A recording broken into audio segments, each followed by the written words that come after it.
In the first scene, we meet Iwatani Naofumi, who wakes up from a strange dream. Naofumi is your typical otaku. He's been given the green light to chill at home since he helped his troublemaker brother get his life together. Naofumi decides to hit up the library to find some novels to read. While he's browsing the catalog, a bunch of books tumble down, and he picks up one with a red cover. The book is titled The Records of the Four Great Weapons. It tells the story of 4 heroes who are supposed to save the world from disaster. Each hero has a unique weapon: a sword, a spear, a bow, and a shield. Naofumi is taken aback that a shield is included. Shields are for defense, not offense, he thinks. As he flips through the pages, a bright light bursts from the book, and Naofumi gets transported to a different place. Naofumi finds himself in front of some priests. He glances over and sees 3 other guys holding a spear, a sword, and a bow. When he looks at himself, he realizes he has a shield strapped to his arm. The priests tell them they've been summoned as heroes to help defeat the disaster that's about to hit their world. Naofumi feels shy while the others are already making demands. The heroes are taken to meet the king. On their way to the palace, they finally figure out they're no longer in Japan. They're in a whole new world. The king welcomes the heroes and introduces himself as Altkray Melromark, the 32. He asks the heroes to introduce themselves. The sword hero goes first. His name is Amaki Ren, and he's 16. The spear hero is Kitamura Motoyasu, who's 21. The bow hero is Kawasumi Itsuki, and he's 17. Naofumi is surprised when the king doesn't even acknowledge him after everyone else introduces themselves. Finally, he introduces himself and mentions he's 20 years old. The king tells the heroes about this prophecy. Basically, the world's about to get wrecked, and they need to step up. He explains that the first wave of destruction has already hit, which is why they had to call for heroes in the first place. They managed to hold off that first wave, but if another one comes, the nations could be toast. They've got less than a month before the next wave rolls in. The king tells them they can check their status by focusing on the icon in the corner of their vision. All the heroes are still level 1, so they'll need to go on some adventures to level up their weapons and skills. The more experience they rack up, the higher their level will go. Plus, they'll have to recruit their own party members. Oh, and they can only use their legendary weapons. Like, the sword hero can't just pick up any old weapon. They're told to get some rest, and they'll kick off their adventure the next day. That night, the 4 heroes discover they're all from different versions of Japan. Naofumi notices they're looking down on him since he's the shield hero. The next morning, they all meet at the palace. The party members have been lined up, and they're told to pick who they want, but no one chooses Naofumi out of all the options. He starts complaining, and just then, one of Motoyasu's party members offers to join him. She's a total knockout, and Naofumi can't believe someone as cute as her wants to team up with him. Then the king tells Naofumi he needs to recruit more members on his own, and mentions that Naofumi will get a bigger allowance than the other 3. The rest get 600 silver coins each, while Naofumi scores 800 silver coins. The group quickly kicks off their adventure. The girl in Naofumi's party introduces herself as Mine Sophia. Their first stop is a weapon shop. The shop owner shows him different swords, and when he touches one, he feels a jolt run through him. Then he remembers he can only use a shield. He starts to wonder how he's supposed to fight with just that. The shop owner uses his appraisal magic to check out the shield and says it has some serious power, but he can't get much more info on it. Plus, the shield is stuck to his arm and won't come off. So, Naofumi decides to at least buy some armor. After that, Naofumi battles some balloon-like monsters to gain experience. He gets bitten by them, but it doesn't hurt. He manages to take down a few monsters and collects their balloon fragments to sell later. Later that day, they head back to the weapon shop to get Sophia a new set of pricey gear. Afterward, they hit up a pub to grab some drinks and food. Sophia tries to flirt with Naofumi, but he keeps his cool. After a long day, he heads to his room. He only has 199 silver coins left, which he hides in the back of his shield before crashing for the night. The next morning, Naofumi wakes up to find all his gear missing. Soldiers from the palace show up to take him to the king, who wants to see him. When he gets to the palace, he's thrown to the ground and surrounded by armed guards. He's been accused of a crime. Sophia steps forward to tell the king and the others that Naofumi tried to assault her, but Motoyasu saved her. Naofumi can't believe what's happening. The king tells Naofumi that the crime he's accused of is punishable by death, but they won't execute him because he's a hero. Naofumi tries to defend himself and deny the charges, but he's ignored. He gets furious and asks to be sent back to his world. He can see that the king, the authorities, and everyone else don't respect him because he's the shield hero. He also realizes that Sophia and Motoyasu set him up to rob him. Naofumi finds out he can't go back to his world just yet. He has to take down the catastrophe first. Frustrated, he shoves the soldiers away and asks the king if he wants to lock him up. The king admits he can't afford to do that since they're facing a disaster and need to get ready. As Naofumi leaves the palace, he realizes his reputation, respect, honor, and status are all messed up. He bumps into a shop owner who initially wants to throw a punch at Naofumi, but changes his mind when he sees Naofumi might actually be innocent. The shop owner gives Naofumi a green cape as a parting gift, saying it's worth 5 copper coins, and Naofumi promises to pay him back someday. Naofumi tracks down some balloon monsters and takes out a few of them. He brings them the monster parts to a coin exchanger, who tries to pull a fast one on him. Naofumi shows off the monsters he's hiding under his cape and warns the merchant to tell other traders not to mess with him. The merchant coughs up the cash he owes Naofumi. As he walks past a weapon shop, he tosses in 5 copper coins to pay for the cape. Naofumi keeps living a lonely life. He soon discovers that he can upgrade his shield and even change its size and shape as long as he unlocks the features. One night, some thugs try to rob him, but he takes them down with help from the balloon monsters under his cape. He realizes he needs a party member who can go on the offense while he plays defense. Just then, a guy in a hat approaches him and says he has a solution to his problem. He takes Naofumi to his shop and reveals he's a slave trader, offering all sorts of services, including demi-human slaves. He tells Naofumi to check out his collection and pick someone. Whoever he chooses will be contracted to him and will always follow his orders. Naofumi looks around and picks the slave he wants. The slave is a demi-human, half raccoon and half human. The slave trader tries to talk Naofumi out of getting her, but Naofumi is set on this girl. He pays for her, and the trader makes the contract. He puts a seal on her chest that makes her obey her master. If she disobeys, she feels intense pain from the seal. Naofumi asks her name, and she tells him it's Raftalia. He takes her and they leave the place. He brings her to a weapon shop to get her a sword. After she gets the sword, Naofumi pulls out one of the balloon monsters and asks her to take it out. She's hesitant, but when the pain from the seal kicks in, she has no choice but to fight. Finally, she gathers herself and defeats the monster. She gains experience points, and so does Naofumi. The shop owner tells him he'll also get EXP whenever Raftalia levels up. After that, they leave the shop. Next, he takes her to a restaurant because he realizes Raftalia is already hungry. Before they go in, she notices a sign saying the restaurant doesn't allow demi-humans. The waiter comes to take their order, and Naofumi makes sure to get Raftalia a really delicious meal. She enjoys it, smiling the whole time. Later, they go monster hunting together, sticking to fighting the balloon monsters for now. Raftalia is shocked to learn that Naofumi is one of the legendary heroes. She remembers her parents telling stories about heroes, especially the shield hero, who always treated humans well. Meeting the shield hero has been her dream, and now, here he is right in front of her. That night, Raftalia wakes up from a nightmare. She remembers the horrific moment when a 3-headed monster killed her parents. To keep her safe, they pushed her into the water below. She wakes up screaming and crying, but Naofumi quickly holds her and comforts her. The next morning,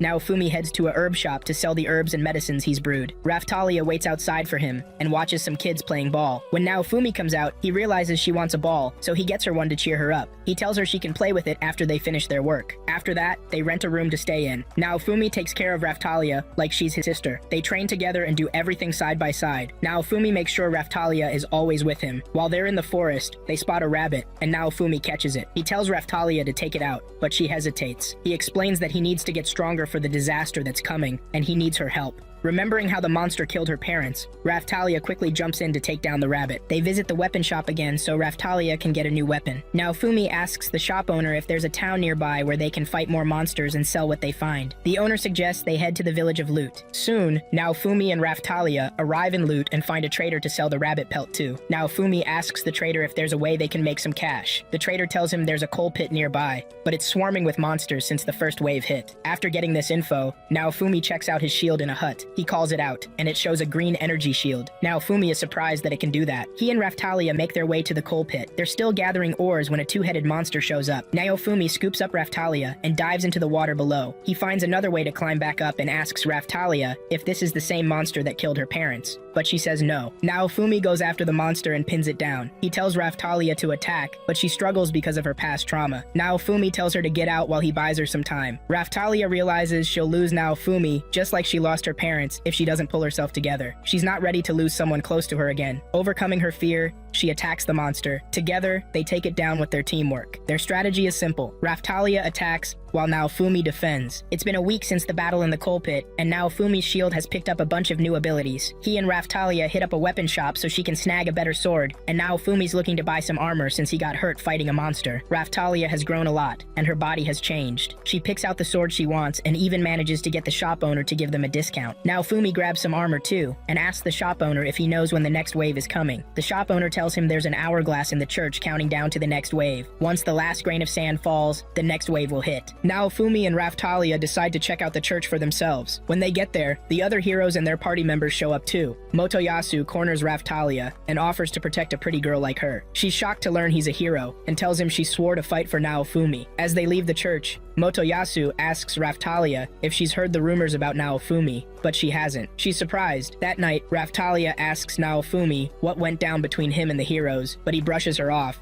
saying nobody believes him anyway, and decides to stay quiet. As the countdown to the wave gets closer, Raphtalia reassures Naofumi that she'll always be his sword. She thanks him for protecting her. Just then, the last grain of sand falls in the hourglass. The sky turns red, and they find themselves in a different place. Looking out, they see the village of Loot is under attack. They rush over to help. The villagers are relieved to see one of the heroes coming to their rescue. Naofumi tells Raphtalia to evacuate the villagers while he distracts the monsters. Naofumi gets to work, drawing the attention of the monsters. He can't help but wonder why he's putting his life on the line for people he doesn't even know. He's trying to figure out how to keep the village safe. Climbing the watchtower, he rings the bell to lure the monsters in. Then, he sets the tower on fire and brings it crashing down on them. Just then, some villagers return to help Naofumi. They confidently declare they won't abandon their home. Suddenly, a giant monster shows up, and Naofumi tells the villagers to run because they stand no chance against it. That's when Raphtalia arrives to back up her master. Raphtalia drives her sword into the monster, taking it down. Meanwhile, the royal knights start bombarding the village, not caring that the shield hero is there. Naofumi manages to shield himself and Raphtalia from the blasts. Furious, Raphtalia wants to go after the knights, but Naofumi holds her back. Another wave of monsters comes in, but Naofumi doesn't blame the knights for what they did. He still steps up to protect them and fight the monsters. The knights and Naofumi team up to take on the monsters, also trying to move toward where the other three heroes are. Together, they manage to defeat the monsters, marking the end of the second wave. Meanwhile, the heroes feel pretty confident that the next wave will be just as easy. The knights show up to inform the heroes that the king is waiting to reward them. Back in the village, the villagers thank Naofumi for his help. They know they wouldn't have survived without him. Raphtalia feels happy that she could spare some kids from going through what she did. The hourglass inside the church resets again, gearing up for another wave of attack. That night, the king threw a party to celebrate their victory over the monsters. While everyone was having a blast, Naofumi was just chilling in a corner. He wouldn't have even shown up if it weren't for the reward. Meanwhile, Sophia was doing her best to keep Motoyasu from talking to any other girls. She's the jealous type and wants Motoyasu all to herself. Out of the blue, Motoyasu walks up to Naofumi and challenges him to a duel. Motoyasu claims he's challenging Naofumi because he has a slave in his party, saying a hero should do better than that. He tells Naofumi that if he wins, he can keep Raphtalia,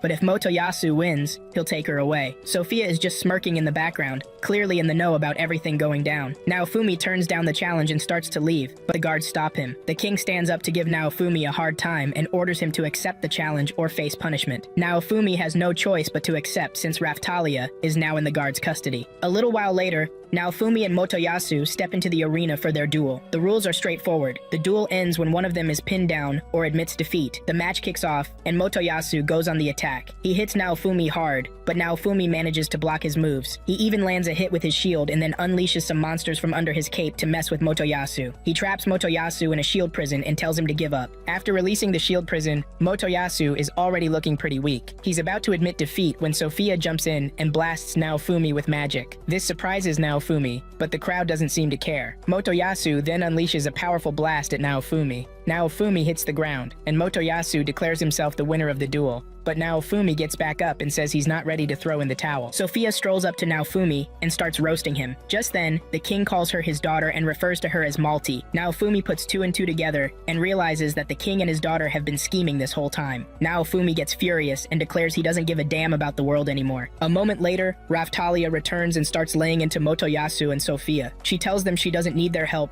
because Naofumi has always had her back. Just then, the other two heroes step into the arena and tell Motoyasu straight up that he lost the duel. Raphtalia tries to get close to Naofumi, but he snaps at her to back off. She admits she believed the rumors she heard, but now she knows Naofumi isn't the monster they made him out to be. She brings up all the good he's done. They hug, and Naofumi breaks down in tears. While handing out rewards to the heroes, the king is reluctant to give Naofumi what he deserves. He argues that Naofumi lost the duel and shouldn't be rewarded, but Ren and Itsuki step up for him, insisting that Naofumi actually won the duel if Sophia hadn't butted in. After hearing all this, the king has no choice but to give Naofumi his due. Naofumi and Raphtalia leave the palace feeling pretty good about it. Not long after, Naofumi and Raphtalia head back to the slave merchant to get her slave crest redone. They spot a crate of eggs on the trader's table, and Naofumi asks what's up with those. The trader explains they're monster eggs, and if they pay a certain amount, they're guaranteed a monster chick. If raised right, it'll double in value. These chicks are called Philolial, the big birds that pull carriages around town. Naofumi decides to buy one of the eggs.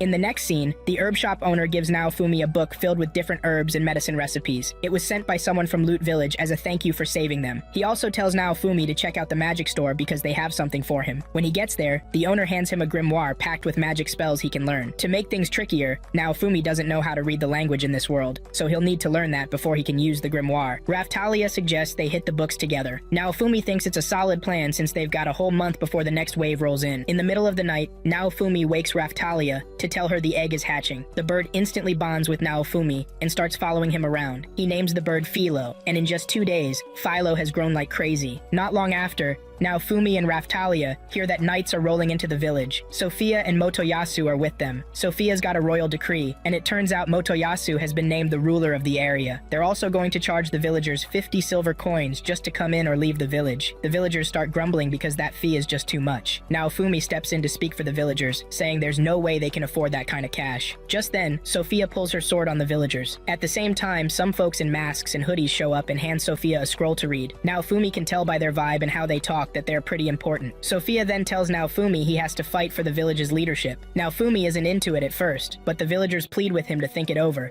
reminding him that if he doesn't fight, Motoyasu will take over. The challenge? A race between Naofumi's bird and Motoyasu's dragon, 3 laps around the town's outskirts. The race kicks off, and things look good for Philo and Naofumi. But Motoyasu's crew starts cheating, digging holes on the track. Naofumi and Philo dodge everything thrown at them and end up winning the race. Sophia doesn't want to accept the outcome, but the hooded folks are there, and she can't argue. They revealed they knew Motoyasu's crew was trying to sabotage the race. Sophia realizes she can't talk her way out of this and bails. As a thank you, the villagers gift Naofumi a carriage, and Philo will be pulling it from now on. While they're traveling, Raftalia gets motion sick, so they have to stop. Naofumi tells her to figure out how to deal with it because they'll mostly be traveling by carriage now. Naofumi also scores a trader's pass, letting him visit any village or town without getting hit with fees. This will really help them on their quest to battle monsters and level up. The next morning, Naofumi wakes up to find a naked girl asleep on his lap. He freaks out, wondering where she came from. Not long after, we find out that the girl is actually Philo. It turns out Philolios have their own queens and kings, and they blend in with the regular Philolios. Philo is a queen, and queens can transform whenever they want. Naofumi and Raftalia decide to take Philo to a slave trader to get her a taming crest too. It was a bit of a struggle, but they managed to get the crest on her. Philo is still at level 19, but she's already pretty tough. After that, they head to a weapon shop to see if they can find some clothes for Philo that won't rip when she transforms. She asks if they have any magic threads, which are needed for the kind of clothes they want. The tailor promises to make Philo the cutest dress ever. They go to a magic store to get the threads, but the owner tells them it'll take a few days to get them. While they're there, Philo spots a crystal ball and wants to know what it is. They check her magic abilities with the ball and discover she has wind affinity, so they'll have to wait a few days before Philo gets her outfit. As they're traveling, they see a guy who looks totally wiped out. He needs to get to the next town fast to deliver some medicine. Naofumi offers to help him out, saying he'll pay him back later with either goods or cash. He disconnects Philo from the carriage and rushes the guy to his destination. Raftalia stays behind to watch the carriage. They get there, and Naofumi helps deliver the medicine to the guy's sick mom. While the guy goes to get some water,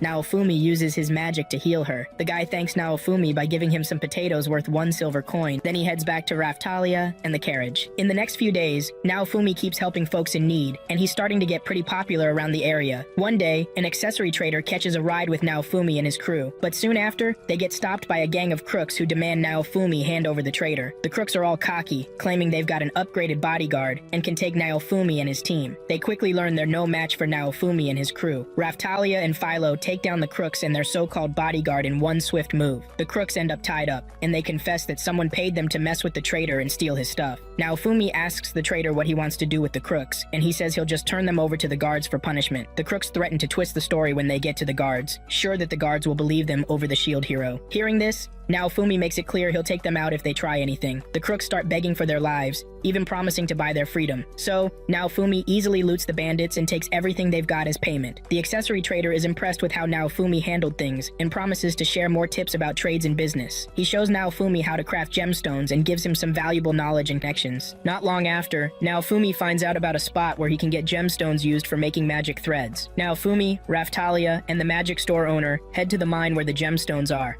No one has been there since monsters took over. As they explore the cave, the lamp suddenly goes out, leaving them in total darkness. A voice fills their heads with negative thoughts, but the magic woman casts a spell to break the hallucination. They turn the lamp back on and move deeper into the cave. Eventually, they reach the spot where the gemstones are hidden. There's a serpent and a monster cat guarding the gems. With some teamwork, they manage to defeat the monsters, but Raphtalia gets hurt in the process. It's just a minor injury, so her master helps her bandage it up. They grab the gems and take them to the tailor, who uses them to make magic threads. She crafts a beautiful dress for Philo, and when Philo transforms inside the house, the dress stays perfectly intact. Next up, Naofumi and his crew roll into a village that's totally being taken over by these crazy vines. The locals are freaking out, saying they're about to lose their home because of these plants. Some of the vines even morph into monsters and start attacking people. They've called in a bunch of adventurers, but no one could help. The village chief shows Naofumi a group of folks who've been hit hard by the vines. Naofumi is shocked to find out the vines are parasitic and are actually munching on the infected people. He uses his magic and medicine to try anyway, and it works. The vines on their bodies vanish in no time. After he heals the villagers, Naofumi is about to bounce, but they beg him to take out the monster vine that's wrecking their village. They spill the tea that Motoyasu was the one who brought the seed that started all this chaos. The villagers offer to pay him if he agrees to deal with the monsters. They head to where the vine's coming from, and a fight kicks off. Naofumi has some herbicide on him, and plans to use it on the monster vine. They keep slicing at it, but it just keeps growing back. Philo and Raphtalia are going all out against the monster vine. After a few minutes of battling, Naofumi finally finds a spot to pour the herbicide. The vine weakens right away, and starts to dry up. They also smash all the seeds that the vine produced. The next morning,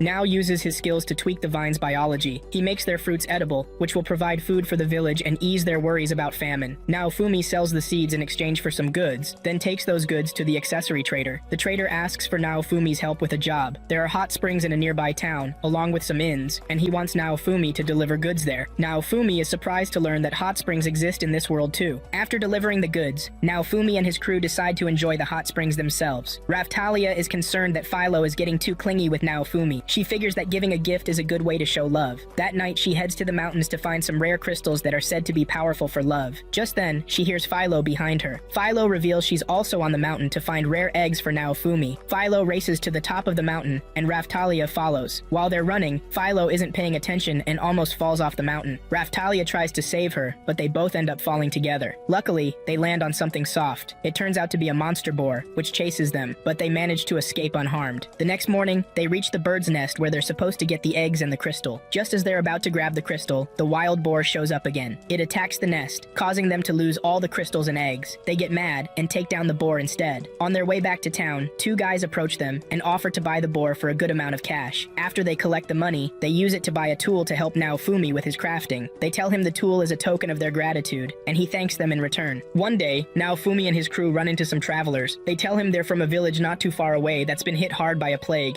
and it's taking everyone down. Naofumi and his party hop on their carriage and head straight to the village. When they arrive, the first villager they see seems to recognize them and rushes off to tell the village doctor that the savior has arrived. Naofumi just wants to drop off some medicine and bounce, but he ends up sticking around to use his magic to ease the symptoms of the sick folks. They feel a lot better, but he knows it's just a temporary fix. The nurse looking after the villagers tells Naofumi they think the wind from the nearby monster-infested mountains is causing the plague. About a month ago, the sword hero went up there to take down a dragon that was nesting. After that, an adventurer tried to collect the dragon's body, but ended up falling and dying. Naofumi agrees to help and tells his party to get ready, but he talks pretty harshly to the villagers. They put on masks as they approach the mountain to protect themselves and manage to dodge the monsters on the way. When they get there, they're about to start chopping up the dragon when it suddenly comes back to life as a zombie dragon. Naofumi wants everyone to bail, but Philo, being a Philolial, can't resist chasing after the dragon. The dragon keeps spewing poison breath, and Naofumi knows it'll be a bigger mess if they don't take it down right then and there. Just as he's trying to rein Philo in, the dragon swallows her whole. Naofumi feels crushed, thinking he's about to lose everything again. In a surge of emotions, Naofumi lets the hatred he's been feeling take over. He taps into a powerful magic that lets him face off against the dragon. But Raphtalia notices that this power could mess with his mind, and he might lose himself. She tries to bring him back to reality. Naofumi manages to regain control, but Raphtalia is already really weak. Naofumi knows that the hate magic is his only shot at taking down the dragon. He's at a loss for what to do when, out of nowhere, the dragon crashes to the ground and dies. Thanks to his magic, Raphtalia wakes up,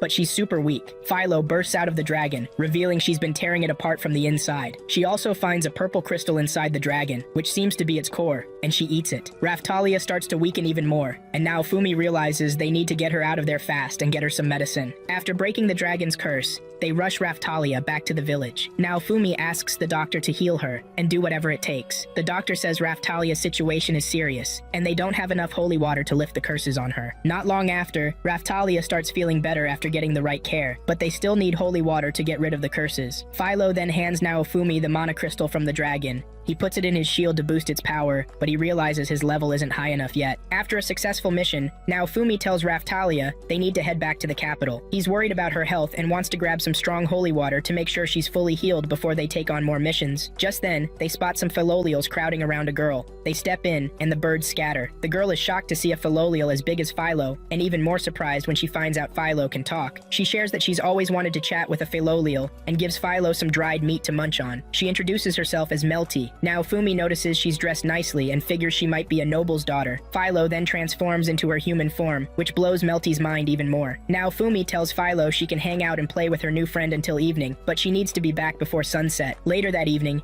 Melty and Philo come back together. Melty says she needs the hero's help and learns that Naofumi is heading to the royal capital, so she wants to tag along. She got separated from her guards while playing with the Philolials earlier. Raphtalia convinces Naofumi to help the girl because she's got no one else to turn to. Naofumi then tells Melty she'll need to offer a reward. Melty promises to ask her dad for a reward for the group. The next day, the party sets off for the capital. While camping that night, Naofumi discovers Melty is missing. He tells Raphtalia, and they start searching for her. They wake Philo, who reveals that Melty is sleeping in her feathers. Not long after, they roll into the capital. Naofumi tells Philo to take Melty home and make sure to grab the reward. He and Raphtalia head over to the church, where they run into the Pope. The Pope brings up Naofumi's duel with Motoyasu, saying the odds were totally against him, but he still held his ground. Naofumi isn't there for chit-chat. He's there to get their strongest holy water. The Pope tells him he needs to make an offering first, and the water costs 1 gold coin. The first bottle they get isn't up to snuff, and Naofumi figures it out with his scanning vision. The Pope scolds the disciple who brought the bad water, and she goes to fetch the good stuff. Naofumi leaves right after confirming it's legit. Once they're out of the church, Naofumi spots a guard sprinting toward him. He tells Raphtalia to run, and they take off together. He suggests they split up since the guard is probably after him. After they part ways, Naofumi bumps into Motoyasu, who attacks him. Motoyasu demands that Naofumi free the slave girl with him. Naofumi thinks he's talking about Raphtalia, but Motoyasu drops a bombshell, saying he means Philo. The guard chasing Naofumi shows up and tries to break it up, but then Sophia arrives with a decree that makes the fight between Motoyasu and Naofumi official. Just as Motoyasu is about to keep going, Melty shows up with a bunch of guards. Turns out she's Sophia's little sister, which means she's a princess too. She gives her sister and Motoyasu a hard time for putting innocent people at risk. Right then, Philo and Raphtalia show up. Motoyasu bolts after Philo, asking her to come with him, not realizing she's the one who usually turns into the big bird. Philo transforms into her bird form and kicks Motoyasu away. Sophia tells the guards to take Motoyasu to a doctor. After Sophia and the spear hero leave, Melty tells Naofumi she needs to talk to him. They head to a weapon shop for some privacy. She spills that she's next in line for the throne, ahead of her sister, because her sister's always been a troublemaker. Just as she's about to keep talking, Naofumi cuts her off, saying he can't trust anything she says. Naofumi is totally over-trusting anyone from royalty. They've let him down and treated him like dirt, so now he sees them all as the same. He pushes Melty away, and she has no choice but to leave. As she walks out, she remembers how her mom sent her to the capital to talk to the king about how he treats the shield hero. After she leaves, Philo gets really sad that Naofumi chased Melty off. Philo is heartbroken about losing her friend and steps outside to sulk. While Philo is outside, that guard from earlier shows up with a couple of others. Just as he's about to kick them out, the knights say they're there to join him on his adventure. They saw him fight during the last wave and want in on that action. They mention they're from the village of Loot and even have a mage with them. They want to repay him however they can. Naofumi then shows them a pendant, saying it's worth 150 silver pieces. He wants them to buy it to prove they're serious. The guys promise to gather the silver however they can. After that, the shop owner tells Naofumi, Philo, and Raphtalia that they can upgrade their classes now. Naofumi tells Raphtalia to choose something that'll help her survive when he's not around. He reveals he plans to head back to his world after the waves are done. Raphtalia feels crushed hearing Naofumi will leave once everything's over. They soon arrive at the church where they can upgrade. Naofumi is shocked to find out that a class upgrade costs 15 gold coins. He tells Raphtalia to go first and that Philo can upgrade next time. Just then, the nuns got a message saying they couldn't give upgrades to the hero's crew. Naofumi and his friends storm out of the hourglass, fuming. They head over to the slave trader's place. Naofumi tells him they're blocking him from getting upgrades for his party members. The slave trader then mentions other countries where he can get the the upgrades. For instance, there's the Mercenary Nation, Zeltobe, the Demi-Human Country, Siltvelt, and Schildfrieden. The slaver suggests Schildfrieden to Naofumi, saying it'll take about a month to get there by wagon. They'll have to wait until after the next wave to make the trip. The slaver then gives Philo some sharp wyvern talons as weapons. To test out her new gear, the slaver offers them a job to deal with some monsters in the city's sewer system. Before long, Naofumi and his crew have wiped out the monsters. Philo excitedly shares how awesome the talons are to use. That night,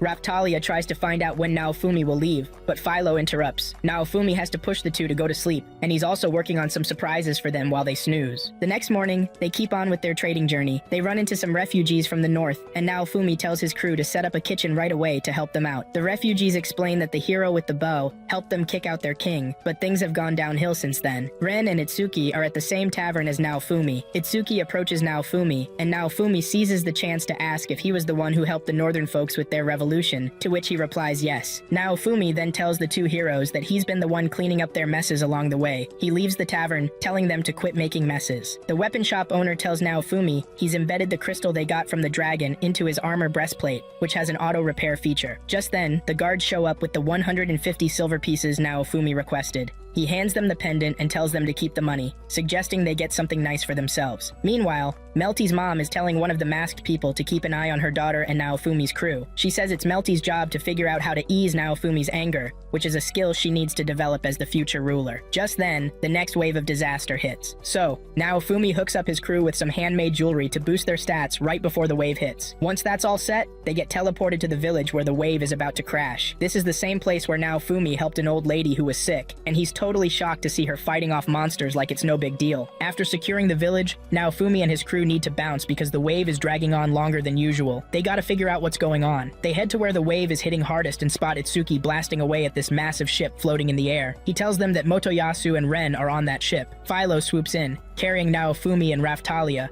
and jumps onto the ship to help out. The boss on the ship is the Skull Captain, and he's level 49, which is pretty high. Naofumi gets on their case for taking too long to deal with the wave. He reminds them that if they don't wrap this up soon, the monsters will keep coming, making it tough for him to defend any village. He's fed up with them treating everything like a game. Then he tells Raphtalia to use her light magic. With that, they can see the shadows of the Soul Eaters on the ship, and take them out pretty easily. But a couple of Soul Eaters keep popping up. Just when they think they've got enough to handle, a dimensional Soul Eater shows up to make things even harder. Naofumi tells Philo to use wind magic to try and push the Soul Eater back so they can hit it with long-range attacks. But the Soul Eater fights back with some serious blasts. Naofumi manages to shield his crew, but the other heroes get knocked to the ground. Philo uses her trickster magic to split herself up and attack the monster from different angles. Raphtalia jumps into the action too, while Naofumi makes sure they're all protected and covered. He knows their strategy will take the monster out, but they need to move fast or the village is going to be in trouble. Naofumi tells Raphtalia he has no choice but to use the Rage Shield. When he activates the Rage Shield, Naofumi realizes that his rage isn't what's powering it anymore. He's actually tapping into the dragon's rage he absorbed earlier, and it's way more intense than his own anger. His face goes red,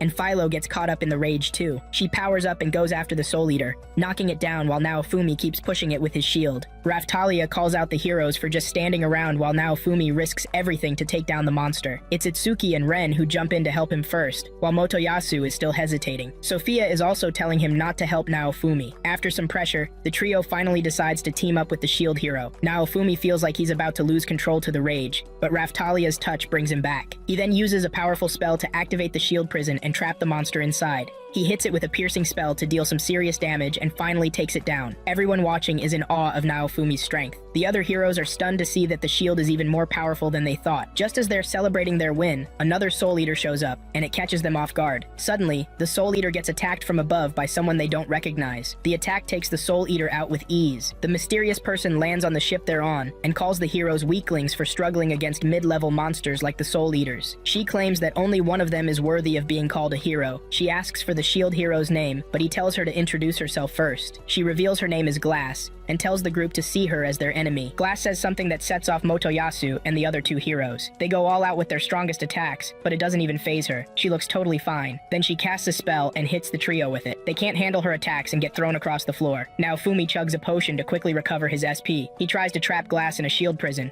but she breaks out like it's nothing. Naofumi and his crew go after Glass with a bunch of attacks, but she just brushes them off. They even summon a magic snake to bite her, but it seems she's immune to the venom too. Naofumi realizes things are getting serious when Glass slices slices Raphtalia's sword in half. He tells everyone to get behind him and creates a shield prison around himself and his team. Glass's attacks hit the shield, but she still manages to smash it. She's trying to get Naofumi to use the rage shield against her. Raphtalia gives Naofumi the green light, and he activates the rage shield. Philo powers up too and charges at Glass, but Glass just knocks her down. Naofumi goes for Glass, but she easily deflects his attacks. She hits him with a powerful spell, but he holds his ground. She admits she's impressed with Naofumi's defenses and that he's living up to his hero title. However, she wants him to show her what he's really got. Naofumi then activates the same spell he used to take down the Soul Eater earlier, but he's shocked when she breaks free from the spell like it's nothing. Realizing they can't take her down right now, he tells Raphtalia to cast light magic to blind Glass. Philo seizes the moment to carry them off the ship, but Glass isn't done. She keeps launching long-range attacks at them. Before leaving,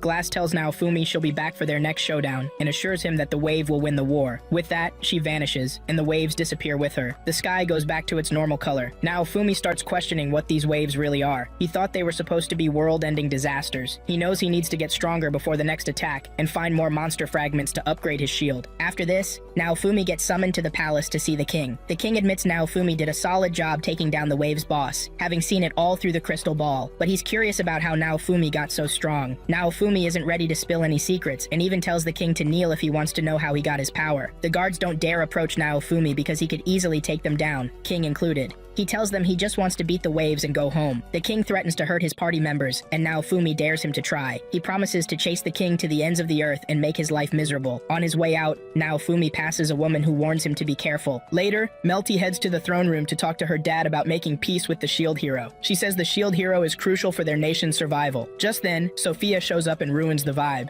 Melty tells her dad she wants what's best for the country and leaves respectfully. Eventually, Naofumi tells the weapon shop owner he wants to head to Shieldfrieden for class upgrades for his party. The owner helps them pack up everything they need, and they set off on their journey. While they're resting, Melty and her guards show up. Melty tries to persuade Naofumi to return to the capital and patch things up with the king. She argues that the hero and the king can't be fighting when the country's in trouble. Naofumi is still mulling this over when he sees one of the guards rushing toward the princess, sword drawn, trying to take her out. Naofumi quickly gets Melty out of the way just in time. The knight accuses Naofumi of holding the princess hostage. One of the knights is recording the whole thing with a crystal ball, while the others are busy fighting Naofumi and his crew. Naofumi manages to shield the princess, and when the knights have had enough, they pull back. Later, the footage gets edited and broadcasted nationwide to make it look like Naofumi is the bad guy holding the princess captive. Because of this, Naofumi and his friends are declared wanted. To stay under the radar, they hide out in the forest. They manage to catch one of the knights during the skirmish, and Naofumi plans to interrogate him. Naofumi finds a rosary on the knight. Raphtalia explains that it's from the Three Heroes Church, which worships the heroes of the sword, spear, and bow. Naofumi suspects that the king is behind all this, but Melty defends him,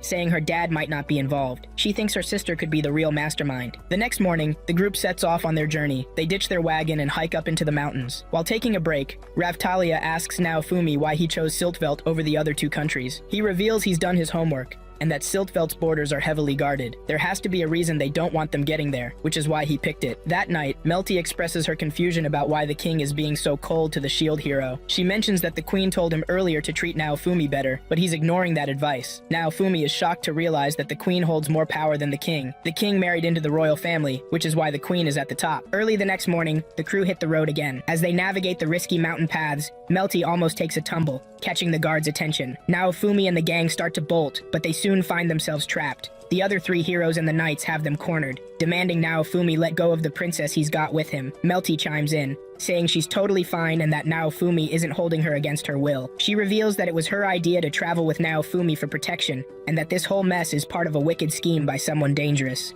After hearing her out, the heroes chill for a bit. They're not acting hostile until Sophia shows up and flips the script. She claims Naofumi's shield can brainwash people, including her sister. This fires the heroes back up. Naofumi then tells the heroes that Sophia wants to off her sister so she can snag the crown princess title instead. Philo shifts into her bird form, and the group makes a break for it, but Motoyasu shoots her leg, turning Philo back into her human self. They're cornered, and Naofumi has no choice but to activate the rage shield since it's about to get real. Naofumi and his crew band together and manage to escape their attackers. He blasts the road apart with his shield's explosion. He trusts Ren will figure out the corruption going on. He tosses the rosary they snagged from the knight to him and walks away. After they escape, just then, one of the masked figures shows up. She tells Naofumi that the queen wants to see him about the chaos happening in the nation. The queen is located far from Siltvelt. Suddenly, they spot a fire blazing in the distance, and standing right in the middle of it is Sophia. The group figures out that Sophia is probably trying to smoke them out, which is why she set the forest on fire. The next morning, Naofumi realizes it's going to be tough to reach Siltvet, and the only way forward is to follow what the shadow agent suggested. He says they need to meet with the queen. Soon, they arrive in an area where demi-humans are basically treated like slaves. They're overworked and treated like garbage. Melty mentions she knows someone in the area. Just then, the local lord, Reichnaut, shows up. Naofumi gets a weird vibe from him. Reichnaut tells the group to follow him to his mansion.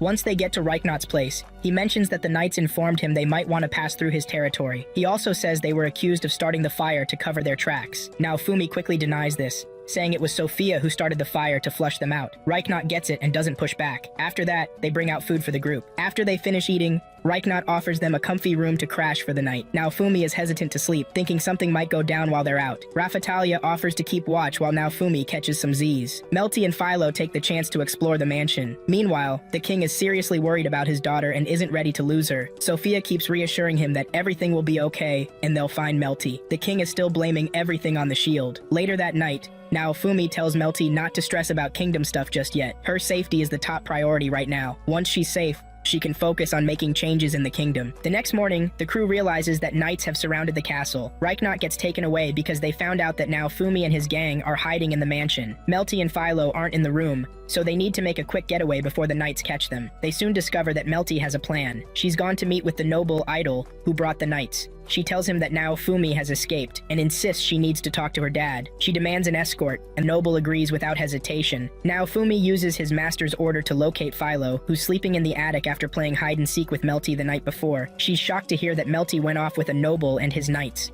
She wants to chase after them, but they hold her back. Naofumi reassures Philo that they'll go after Melty and save her. He's not about to leave her behind. Meanwhile, Idol is busy grilling Reichnaut about the shield hero's location. Naofumi, Philo, and Raphtalia manage to sneak into the mansion. They're taking out knights who try to stop them. Just when Idol is about to hurt Melty, Philo and the others burst into the room. Idol grabs Melty as a hostage, but Naofumi uses his shield's power to knock him down and rescue her. Melty is super happy to see Naofumi and reluctantly thanks him. Idol pulls out a whip, which triggers Raphtalia's memories of how she and other demi-humans have suffered at the hands of people like him. She steps closer to Idol as he lashes out, but she's unfazed.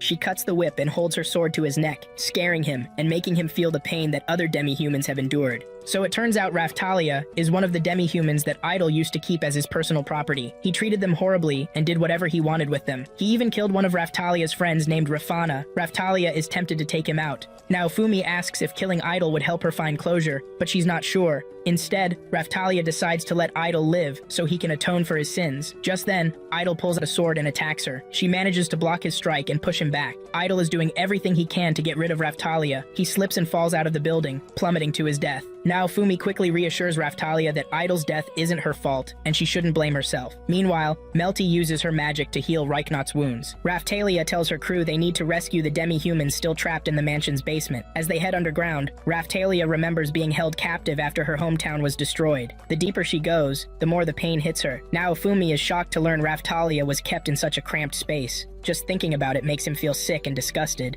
He knows she must have gone through so much while she was locked up. Raphtalia recalls how Rafana suddenly fell ill after all the hard work and torture. Even though Rafana was already weak, Raphtalia kept taking care of her. Rafana wished she could visit their village one more time. One morning, Raphtalia wakes up to find out she's being sold to a slave trader. She's the only one being sold, so she gets separated from the rest of her people. Fast forward to now, Naofumi and Raphtalia learn there's a survivor in one of the cells. After finding the first survivor, they keep discovering more and more. Raphtalia soon spots one of her village friends locked up in a cell. Her name is Keel, and she doesn't even recognize Raphtalia at first. Raphtalia has to reintroduce herself for Keel to remember her. They hug tightly, and Keel tears up. Raphtalia reassures her that she's with the shield hero now, and they're there to rescue her. Naofumi steps up and uses his powers to heal Keel's wounds. Then, Keel breaks the news to Raphtalia that Rafana is dead. Raphtalia rushes to Rafana's cell to see if it's true. When she gets there, she drops to her knees at the sight before her. Rafana is gone, and all that's left are bones. Melty can't believe such horrible things are happening in the country. She's heartbroken by everything she's witnessing. Raphtalia tells Naofumi that Rafana always wanted to meet the shield hero. Naofumi suggests they give Rafana and the others a proper goodbye so they can rest in peace. After that, they leave the underground cells. Once outside, they see that Idol is still alive, praying at a monument with a rosary in his hands. Suddenly,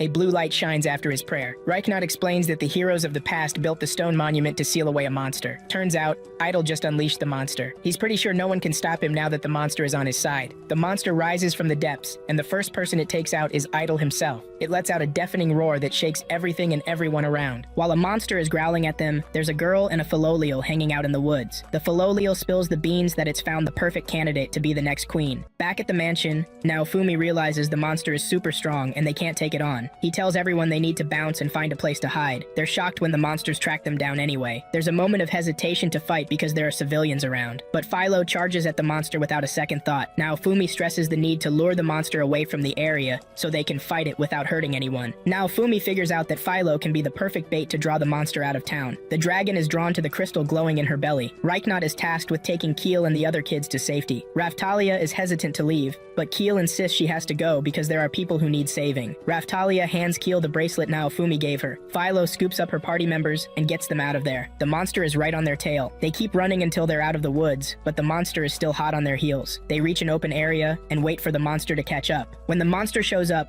they unleash a bunch of powerful attacks, but it doesn't even flinch. The monster tosses them around like they're nothing. Philo jumps high and kicks the monster, but it still stands strong. Raftalia tries to slice it with her sword, but it's no use. Naofumi decides to activate the Rage Shield. Just as he's about to do it, a voice tells him to hold up. Suddenly, the whole area fills with mist. Out of nowhere, hundreds of philolials pop up from the woods and surround the monster. Then, a giant philolial, as tall as the dragon, rises from the pond behind them. Melty says she's the philolial queen. The queen tells them to stay back while she handles the monster. She gives the dragon a chance to surrender the fragment it has and back down. The dragon refuses and charges at the queen. With ease, the queen kicks the dragon back. It tries to roast her, but she blocks it effortlessly. The queen takes out the monster with a surprise blitz attack that no one saw coming. After defeating it, the queen transforms into her human form and introduces herself as Vittoria, the queen of all philolials worldwide. She's been around for centuries. Vittoria then asks them to introduce themselves. Vittoria has a carriage ready to get them out of there. She's got a bunch of questions for Naofumi. Before they head out, Naofumi grabs some dragon materials to upgrade his shield. They hop into the carriage and take off. Using her portal magic, Vittoria zaps them to their destination in no time. They step out to find ancient ruins, which are the remnants of the civilization that the original heroes defended. Vittoria explains that it's now a sanctuary for philolials, and she's not supposed to bring humans there. Naofumi ends up cooking for the whole crew and the philolials hanging out there. Later that night, Vittoria calls Naofumi for a chat. They stroll together while talking. Naofumi asks why Philo is growing differently from the others, and she explains it's because a hero is raising her. She reveals she came to help because she heard a new queen candidate was found. She's curious about how the dragon seal got broken. Then she drops the bomb that the waves are hitting other countries too, not just Melremark. The heroes are supposed to be split up across different nations. Vittoria shares that she was raised by a hero as well, and has been protecting the world ever since. Still, she needs the heroes to team up and not bicker among themselves. Meanwhile, Ren and Itsuki sneak into the hidden part of the Three Heroes Church to see if they're really hiding something like Naofumi said. Sophia is lurking nearby, watching everything unfold. Back at the ancient ruins, Vittoria tells Naofumi that she might have to take out the four heroes if they can't get their act together and work as a team. The next morning, Vittoria takes Melty hostage and says she won't let her go until Naofumi can patch things up with the other heroes. Naofumi stands his ground, saying he's not ready to make nice with them. Vittoria drops a bombshell, saying she could just wipe out all four heroes and summon a new set if they can't work together. Even with all that pressure, Naofumi is firm that he won't talk to the other heroes. He insists he has nothing to say or do with them. He tries to activate his rage shield, but Vittoria uses her power to mess with the shield system. She sees how stubborn he is, and then makes him a deal. She tells Naofumi that she'll think about her options if he can show that he and his crew can handle the waves on their own. She suggests a one-on-one fight between her and Philo. If Philo wins, she'll release Melty and hold off on taking out the heroes for a bit. Naofumi doesn't want Philo to fight Vittoria,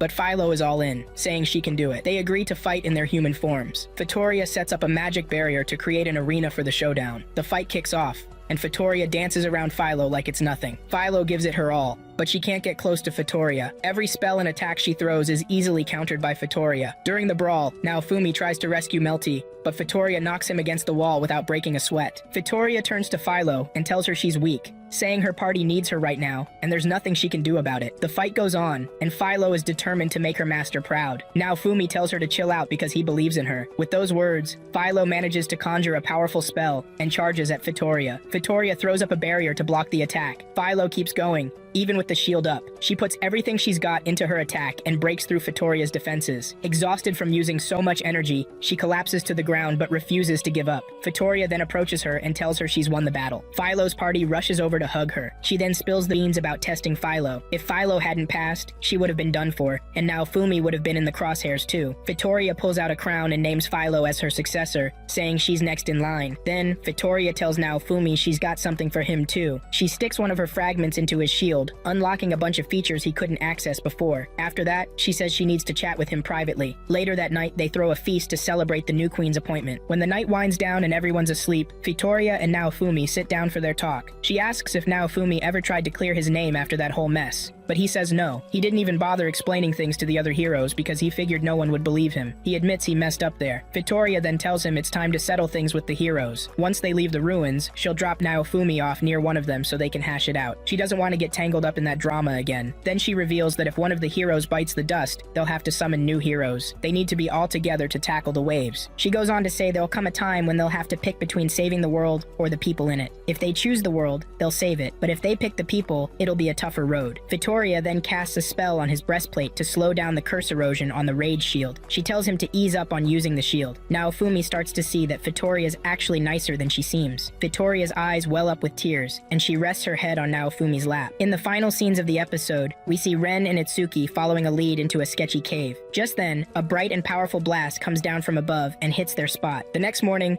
Vittoria teleports the crew to a spot where she can feel one of the heroes. She also hooks them up with a new wagon. With emotions running high, they say their goodbyes. Philo is super excited to pull the new wagon and hums happily as she goes. They soon reach a checkpoint and the group starts debating whether to take a detour. Now Fumi mentions that either Itsuki or Ren should be there. They decide to chat with one of them and see if they can get through. If not, they'll just push their way in. As they get closer to the checkpoint, the lookout raises the alarm as soon as he spots them. When they arrive, they find Motoyasu and a bunch of guards waiting for them. Now Fumi tells him he's not there to fight. He just wants to talk and pass through. Motoyasu gets angry, asking if that's all Naofumi has to say. He then attacks Naofumi, but Naofumi blocks it. He's shocked that Motoyasu would attack him for no reason. He throws several magical attacks, but Naofumi manages to fend them all off. Naofumi then asks why Motoyasu is so mad at him and why he's always ready to fight. Motoyasu tells him to dig deep into his feelings to figure it out. He then drops the bomb that Ren and Itsuki are dead, claiming Naofumi is to blame. Naofumi is shocked, his jaw dropping when he hears the news. He tells Motoyasu he didn't kill them because he had no reason to. He asks if Motoyasu has seen their bodies, but Motoyasu says no. Just as Naofumi is about to keep convincing him, Sophia shows up and says they got the info from a reliable source in the church. Sophia then creates a lightning cage around them so they can fight without interruptions. It turns into a full-on brawl between Naofumi's crew and Motoyasu's squad. They start throwing magic spells at each other left and right. As the fight heats up, Naofumi and his team manage to pull off a combo move. Motoyasu can't believe that Naofumi and his crew are taking them down without even leveling up their classes. Philo knocks Motoyasu and his crew to the ground to bring them closer. Then she tells Naofumi to set up a protective barrier. Naofumi creates a shield prison, but Philo says it's not enough. He layers on more shield protection. Suddenly, a massive projectile comes crashing down from the sky, landing right where they are. The shield protection shatters, but Naofumi manages to block all the damage with his shield. The whole area around them gets scorched, but the team is totally safe, and they're still trying to figure out what's going on when the Pope shows up above them. The Pope is shocked they're still alive after taking a direct hit from the multicaster ritual magic judgment weapon. He says he wants to purify Naofumi for his sins, which means he's gotta kill him. Sophia gets mad and calls out the Pope for almost taking out the spear hero and the next queen. The Pope mocks her, saying it'll be reported that the shield hero did the deed. He adds that plans are already in place for someone else to take over the government. He accuses the heroes of messing up the nation. Then he drops the bomb that he was the one who killed Itsuki and Ren. Motoyasu is stunned when he hears this. To finish off the group, the Pope pulls out a sword that Melty recognizes. The look on her face shows she knows just how powerful that sword is. The Pope points the sword at the group and unleashes a massive blast, but Naofumi manages to block it. He can feel the sword's overwhelming power. The Pope tells them that was just a test shot. He powers up the sword to unleash its real strength. Suddenly, the sword transforms into a spear, shocking everyone. But Melty already knows what's up. She explains that the sword is a direct copy of the hero's weapons and can change into any of the 4 legendary weapons, packed with immense power. Motoyasu wonders why they needed to summon heroes when they have something that powerful. Melty clarifies that the weapon drains a ton of mana. The Pope tells them that the mana they need will come from the hundreds of believers behind him, calling it a battle between between the devil and the divine supreme being. Motoyasu gets mad, realizing they've been playing him from the start. He fires a blast from his spear, but the Pope's barrier blocks it. Motoyasu tells Naofumi it's time to team up and cut off the mana supply. He tries a bunch of combos to attack the Pope, but the barrier is unbreakable. Some of the believers run out of mana and collapse. After several failed attempts to take down the Pope,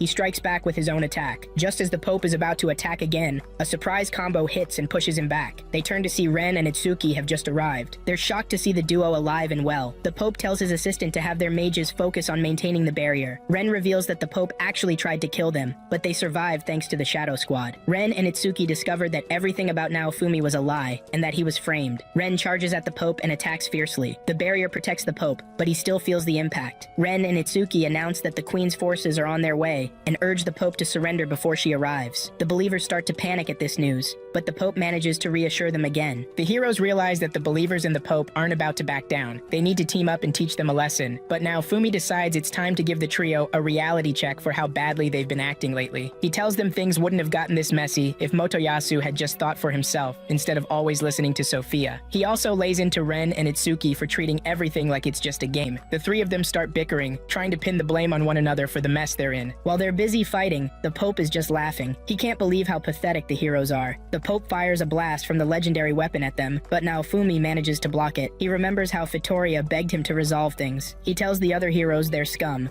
no better than the Pope trying to kill them, but he's willing to work with them until they take down the Pope and make it out alive. With that, the heroes and their party members agree to join forces. Just then, the Pope activates a wall around them that looks like the roof of the church. He calls it his cathedral and tells the heroes they've reached their final destination. Meanwhile, the Queen is gearing up. She's donned her armor and is ready to roll. Back where the Pope and the heroes are squaring off, the heroes launch a spell at the Pope, but he keeps brushing them off. While the Pope is battling the heroes, the believers are using their mana to heal him from any hits he takes. This keeps the Pope standing strong against the heroes. He gets healed up right away and shakes off any damage. Now Fumi is riding on Philo's back, carrying Motoyasu with him. He tells Motoyasu to go for it when they get close to the Pope. The plan goes off without a hitch, and he manages to unleash a curse attack at the Pope, but the Pope easily counters it. Then, he tells the bishop to keep the believers on their toes. The bishop responds that almost all the believers are out of mana. He warns that their lives could be at risk if they keep pushing. The Pope brushes that off and tells the bishop to keep the pressure on the believers. The Pope insists that the fight is between the devil and the almighty supreme being. They realize the Pope is building up mana for a big attack, and they need to do something about it. They ask Naofumi if he can help with his shield. Naofumi thinks about using the shield, but suddenly feels a sharp pain. He remembers what Fitoria told him about the Rage Shield curse. He feels he has no choice right now, because it's the only way they can stand up to the Pope. He reassures Philo and Raftalia that he'll do his best to keep his sanity. He activates the Rage Shield, and the dragon's hatred starts to take over him. Naofumi tries to fight it off,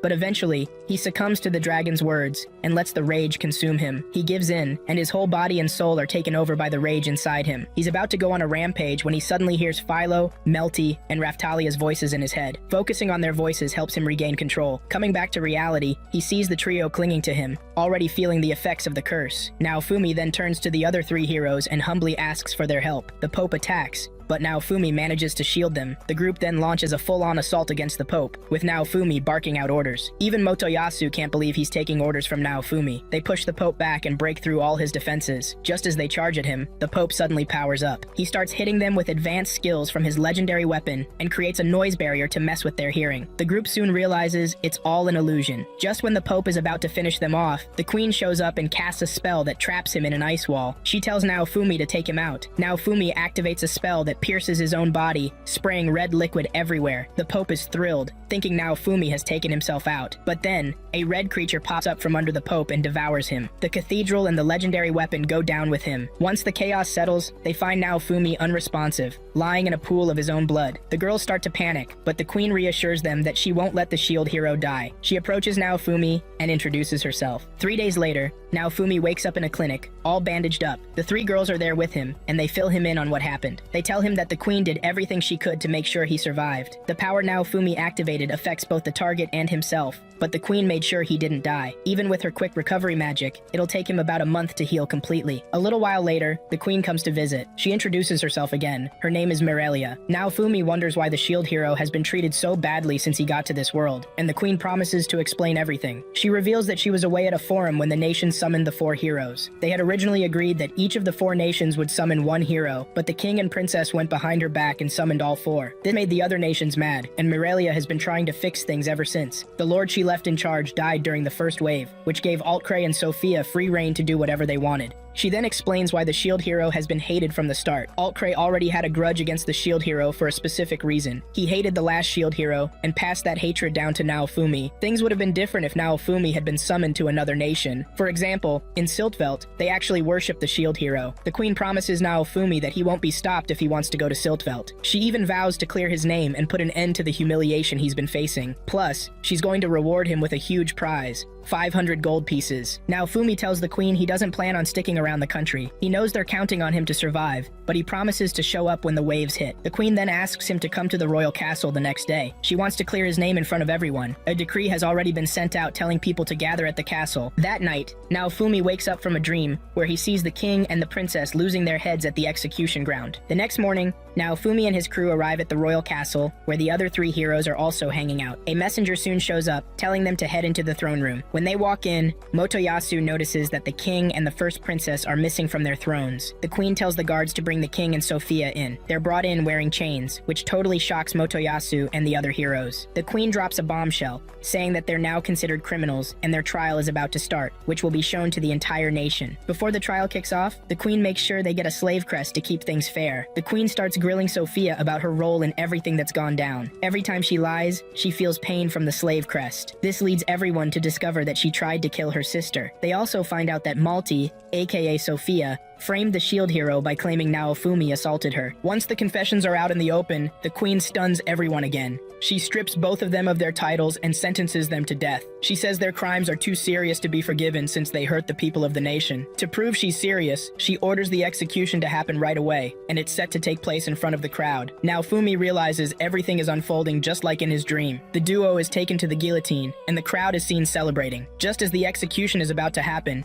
now Fumi steps in. He says the death penalty is too easy for them. He then makes a proposal. He says the king should change his name to Trash and the princess to the B word. He tells them they can either accept it or go to the guillotine instead. He also suggests that Sophia's adventurer name should be the S word. The queen agrees to this. She announces that the 3 heroes are abolished effective immediately and that a new 4 heroes church will be formed. After that, now Fumi gets ready to leave. He tells the queen he'll start working with other nations too. The queen promises to give him whatever he needs on his journey. She tells Melty that she would have offered her life for the king and Sophia if Naofumi hadn't stopped the execution. Just as Naofumi is about to leave the city, the people gather to show their respect for him. The military even gives him an honor guard. Naofumi realizes he's regained the honor, respect, and status he thought he lost. With a smile on his face, Naofumi walks out of the city, ready to tackle whatever waves come next with his crew. Next up, Naofumi and his crew head over to the Church of the 4 Heroes to level up their classes. They can finally swing by the church whenever they want. After they get their upgrades, they make their way to the royal castle because the queen wants to see them. During their chat, the queen is super excited that the group met Vittoria and wishes she could have had that chance too. Then,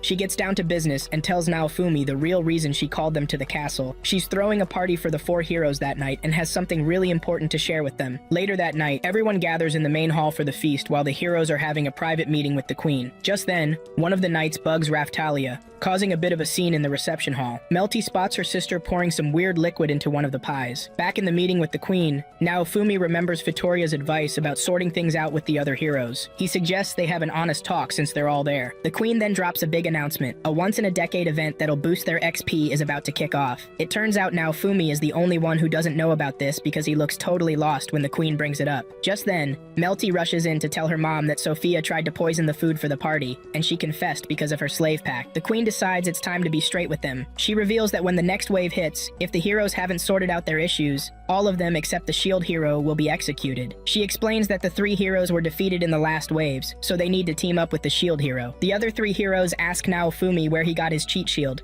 He tells them it's not a cheat, it's all from his hard work. Now Fumi then offers to share what he knows if they go first. The three heroes start talking about the perks of their legendary weapons. Now Fumi is shocked because he's been stressing over things he could have easily done with his legendary weapon, like teleportation. Meanwhile, there's still a commotion going on in the reception hall. Back in the private room, the heroes end up leaving on a bad note after they start arguing, so the night turns out to be a bust. The next morning, the queen tells Naofumi that the heroes left super early. The queen also mentions that the ship for his transport is ready at the dock. So, the shield hero says goodbye to Melty and the queen. Before leaving, Naofumi stops by the weapon shop to try out the new copy option he discovered. He uses it to copy some shields in the shop. After that, Rafatlia asks Naofumi if they can take a detour. They visit her village where she buried Rafana's bones. The village is in ruins, but Keel is determined to rebuild everything. Naofumi also wants to help anyone in need. Before leaving the village, Rafatlia and Philo beg Naofumi not to ever leave them. He agrees because he's not ready to leave everything to the three cardinal heroes. Naofumi knows he can't leave until Rafatlia and Philo find happiness. Soon after, the trio arrives at the dock where their ship is waiting. It turns out the other three heroes are also waiting to board the same ship. While on board, they bump into two adventurers, a guy named Berg and a girl named Therese. Naofumi introduces himself,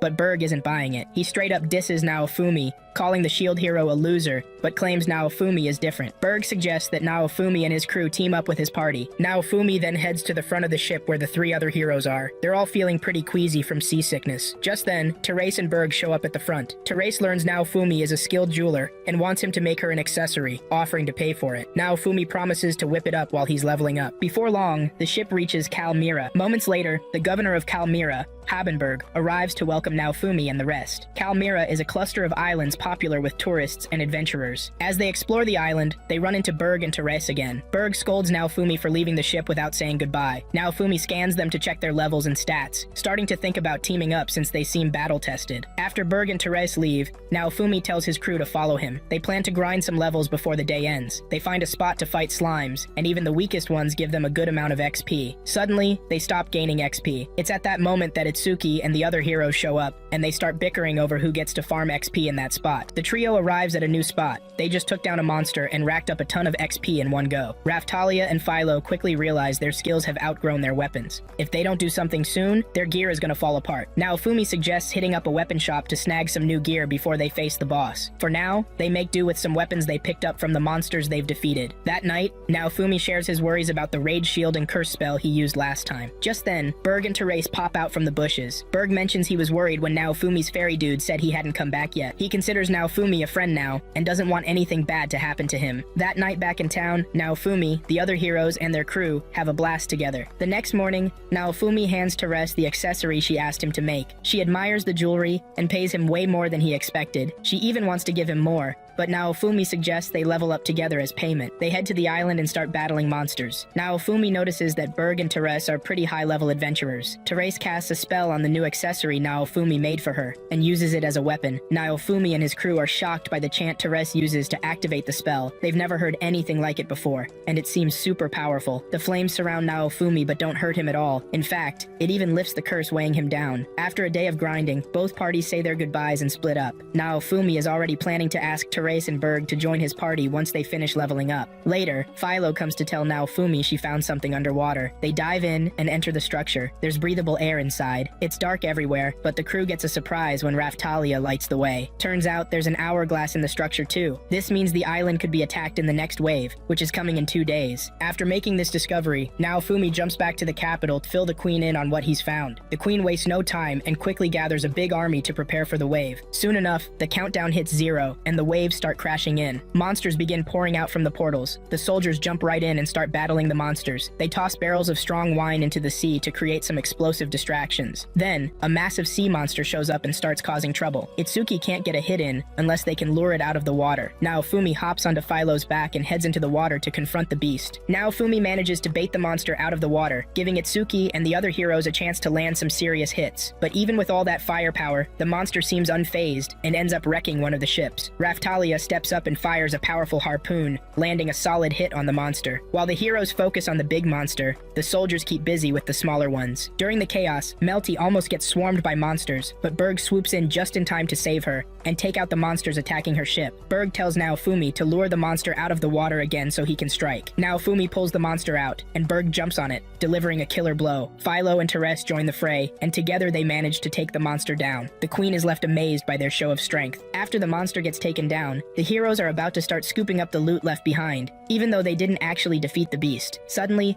Berg jumps in and attacks Naofumi and the other 3 heroes. Naofumi is caught off guard by Berg's sudden shift in attitude. Berg says it hurts him to do this, admitting he didn't believe Naofumi when he claimed to be the shield hero. Then, Berg declares that the heroes need to be taken out for the sake of the world. He explains that this isn't personal. They're heroes from another world too, and their own world is about to be destroyed. They need something to fight for, which is why they've come to this world. Berg and Therese say they're ready to fight the heroes fair and square. The queen realizes that Berg and Therese are the bad guys and quickly tells her soldiers to back up the heroes. With a single spell, Therese manages to freeze the other ships, stopping them from butting in on the fight. Therese and Berg make it clear that their only target is Naofumi, the shield hero. A brawl breaks out between the 2 groups. Berg seems to have the upper hand, skillfully dodging their attacks. Meanwhile, Melty is gearing up to support Naofumi. Berg warns Naofumi that he gets stronger the more defense he faces, making it tough for Naofumi to beat him. Just then, Melty shows up. She urges Naofumi to take down Berg and Therese quickly, because the wave isn't over yet. The fight kicks back into gear, and this time, Naofumi and his crew start to gain the upper hand. They land a few hits on Berg, but it's still not enough to take him down. Naofumi knows this battle is serious. It's a kill-or-be-killed situation. Suddenly, Glass bursts onto the scene.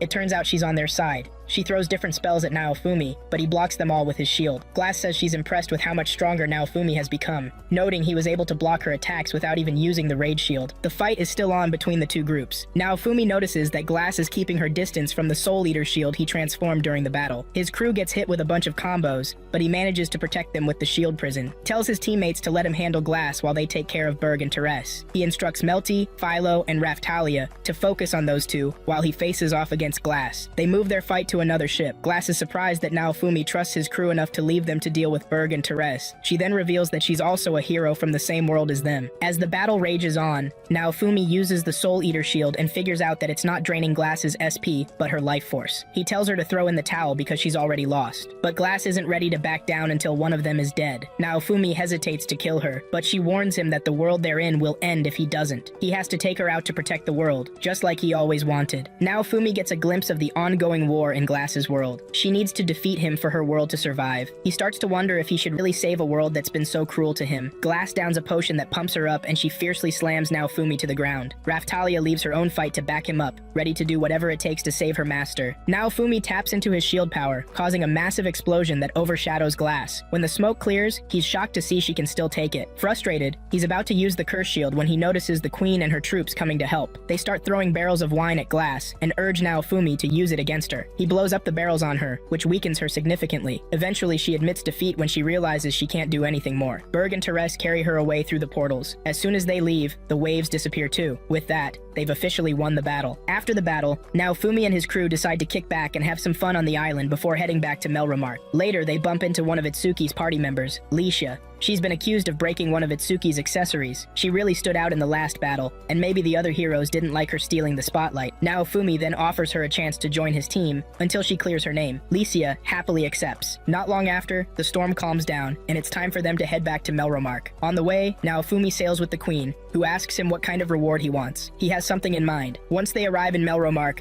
Naofumi takes Leisha to the weapon shop to hook her up with some new gear and weapons. After that, he tells his party they're going somewhere, but keeps the destination a secret, just mentioning they're going to collect the queen's reward. They soon reach Raftalia's village. She's surprised to see them and meets Melty, who has a decree from the queen. The queen has named Naofumi as the governor of Sayate's demi-human region. This is his reward. He's now the lord of the area. Naofumi will be staying there, and they plan to set up a home base. The old granny will also be around, offering to train the new recruits. Raftalia realizes that rebuilding will be way quicker and easier with all of Naofumi's plans. Overwhelmed, Raftalia starts crying and begs Naofumi not to leave. She's not ready to lose him, and wants him to stick around even after the waves are defeated. Naofumi reassures her that he's not going anywhere. He's decided to make this world his home and sees it, along with his party members, as a fresh start. After taking down the last wave, which was pretty brutal, things are looking up for Naofumi and his crew. He's now the big boss of Luralona village, which is Raphtalia's hometown. The village rebuilding is going smoothly, and the elder, Elrazla Grilero, has made it her home too. She's signed up to train the new recruits. Rishia, who used to be part of Itsuki's team, is also in the village, working hard to impress him. She's aiming to get stronger since Itsuki thinks she's just a weak link who doesn't belong in his party. She even wears a costume to boost her stats. While Naofumi is chatting with the elder and the trainees, a swarm of monster bats comes flying toward the village. Philo and Raftalia jump in with Naofumi to take out the bats. Naofumi picks up a piece left behind by the bats and infuses it into his shield. He figures out that these bats are familiars and wonders if they're monsters from the waves, but he realizes the wave can't be responsible for them, since they still have a week until the next wave hits. Just then, he notices that the wave countdown has stopped. Suddenly, there's a deafening roar that everyone in the area can hear and feel. After that, Naofumi and his party decide to head to the capital to talk to the queen about what just happened. The other heroes also show up for the meeting. The queen tells them that the monster bats are linked to the awakening of a terrifying beast called the spirit tortoise. This spirit tortoise is known for bringing along a bunch of monsters and beasts. Motoyasu and the other two heroes tell the queen they're not ready to fight anything that's not related to the waves. They were summoned to handle the waves, and they're not interested in anything else. The trio walks out after making their intentions clear.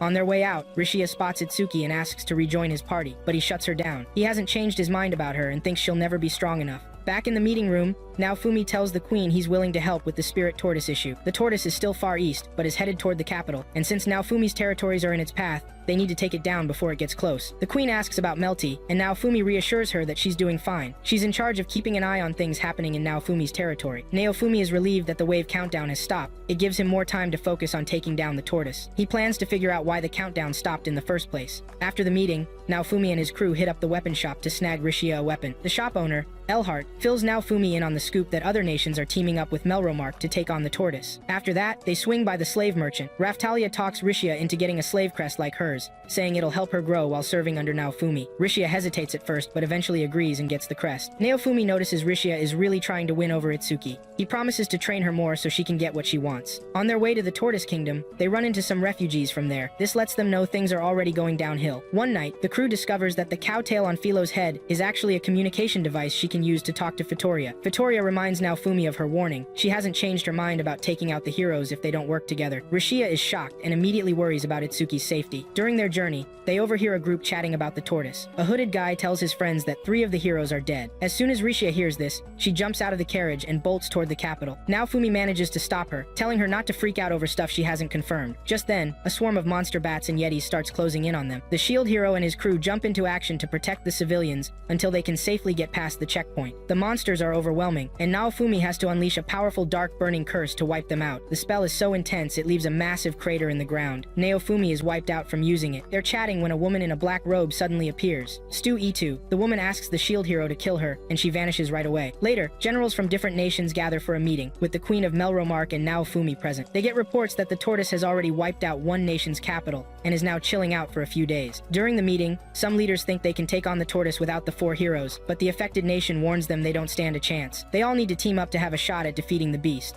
While the meeting is going on, Eclair, the daughter of Morelia's trusted noble who died during the first wave, shows up at the camp. Philo and Rishia fill her in that Naofumi, Raftalia, and the queen are brainstorming a plan to take down the tortoise. Back in the meeting room, Naofumi learns there are other heroes besides the 4 cardinal ones. They're called the 7-star heroes and were summoned earlier, with some chosen in the kingdom too. They're pretty weak compared to the cardinal heroes, but they'll pitch in to help. Just then, a woman in black walks in. The queen seems to know her. She's the mistress of the now dead king of the Spirit Tortoise Kingdom, and is currently the nation's regent. She introduces herself to Naofumi as Osturai and shocks everyone by saying she's the familiar of the spirit tortoise. She's basically like the yetis and monster bats, but in human form. Her goal as a human-type familiar is to get close to the power center and use trickery to gather a minimum number of souls. She explains that the spirit tortoise's job is to block waves of calamity from showing up. The tortoise uses souls as a resource to do this, and the monsters are its way of gathering souls. But if that doesn't work, the seal on the tortoise will break, and it'll be set free to wreak havoc on the world to collect enough souls to stop the waves. This time, though, the seal didn't break on its own. Someone else broke it and is now controlling the tortoise, which is causing chaos that could be disastrous. There might not be anything left after the tortoise is done. Ost begs Naofumi to take out her creator before things get any worse. She should be the only one who knows how to break the seal, and is shocked that someone else has that knowledge. Ost tells Naofumi she's got some tips on how to track down the person controlling the giant tortoise. This tortoise is all about collecting souls, so it's probably hanging out in crowded places to do its thing. She lets the crew know that if they chop off its head, the tortoise should go down for good. Now that they know how to take it out, they just need a solid plan to execute it. The nations start bickering over who's gonna lead the operation. Naofumi gets super mad and puts them in their place. He declares he'll be the one in charge,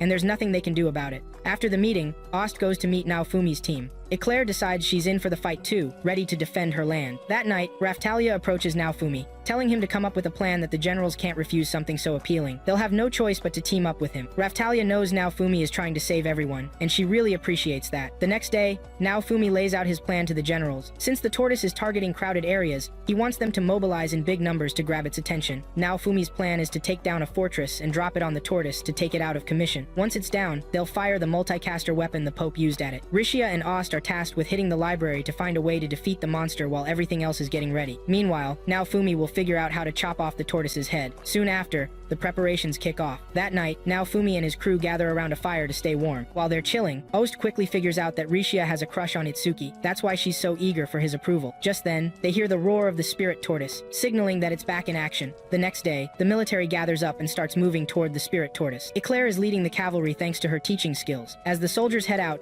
Naofumi plants the shield hero's flag in his wagon, and that really pumps up the troops. They all cheer when they see the flag. Just seeing the shield hero riding with them boosts their morale. Naofumi feels good about motivating the soldiers, but he's also planning to use the flag as a warning sign when he's about to summon the multicaster weapon, telling the troops to clear out. As they get closer to the tortoise, Naofumi uses the hate reaction spell to lure the bat monsters away, clearing a path for the troops. They manage to draw the tortoise to the spot they want it. The tortoise is a massive beast. Soon, Naofumi and his crew run into a swarm of bat monsters. Ost jumps out of the wagon and uses her gravity spell to take them out. This is the first time Naofumi and his team have seen a spell like that. She tells them that only a few monsters can use it. The troops in charge of the siege weapons start firing at the monster. Despite all the attacks, the tortoise keeps moving forward. The shadow agent updates Naofumi on the mission status, saying the fort is ready and the bomb squad is standing by. The tortoise takes out all the bomb squad members except for the leader. The leader manages to set off the bomb, and the fort collapses on the tortoise just like they planned. They head over to where the tortoise is. Suddenly, Ost feels a sharp pain in her head and realizes that the tortoise can still use its long-range attacks even when it's down. She figures this out since she's close to it. Naofumi shouts for the troops to get back right away. The troops start to retreat, but some of them get hit by the tortoise's attack. Eclair then tells her troops to charge straight at the tortoise. She knows the tortoise isn't trying to hurt itself. It's not attacking anyone nearby. The best move for them is to stay close to the tortoise. Alongside the shield hero,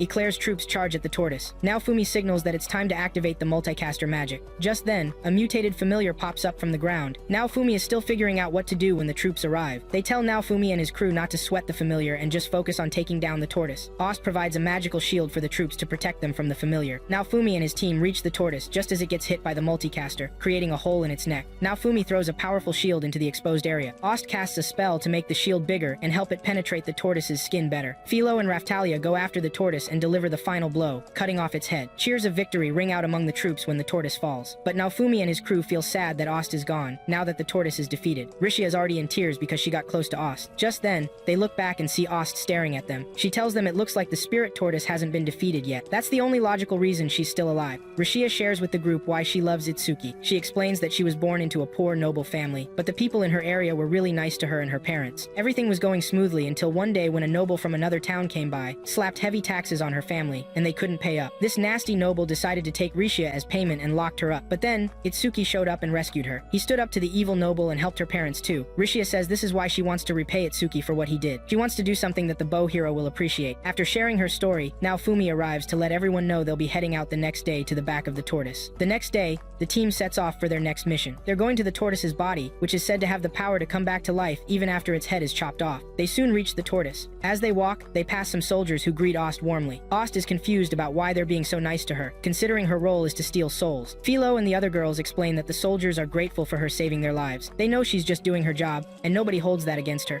After walking for a while, Naofumi suggests they set up camp for the night. The old lady comments that Naofumi is really brave for suggesting they camp on the back of a monster. He explains why he's doing this. He doesn't want them to wear themselves out before they reach their goal. While they're taking a break, Ost tells Rishia to give it her all while she's with the shield hero, because she's also helping the bow hero indirectly. Just then, Ost feels a sharp pain in her head. Naofumi notices that the fog that was everywhere before has cleared up. They see a clear path, and the group keeps moving forward. The next morning, they arrive at a settlement where the tortoise has caused chaos, and there are no survivors. It's a tough moment moment for the team and the troops who came to check it out. The queen is also there. The Shadow Squad soon reports back about a temple they found. There are no survivors, but they want the queen to see something. They discover that the shrine was dedicated to the spirit tortoise, but there's no sign that the seal inside was broken. They find a wall with inscriptions about the tortoise, which is seen as the guardian spirit of the world. Now Fumi is impressed that Rishia can read the words on the wall. The queen mentions they might have found something she's actually good at. The old lady backs her up, saying she has some great skills. They soon spot another writing on the wall. This one's in Japanese, and the people here call it the hero's alphabet because they can't read it. Now Fumi checks it out. He says the writing is faded, but he can make out 3 words: seal, 7th,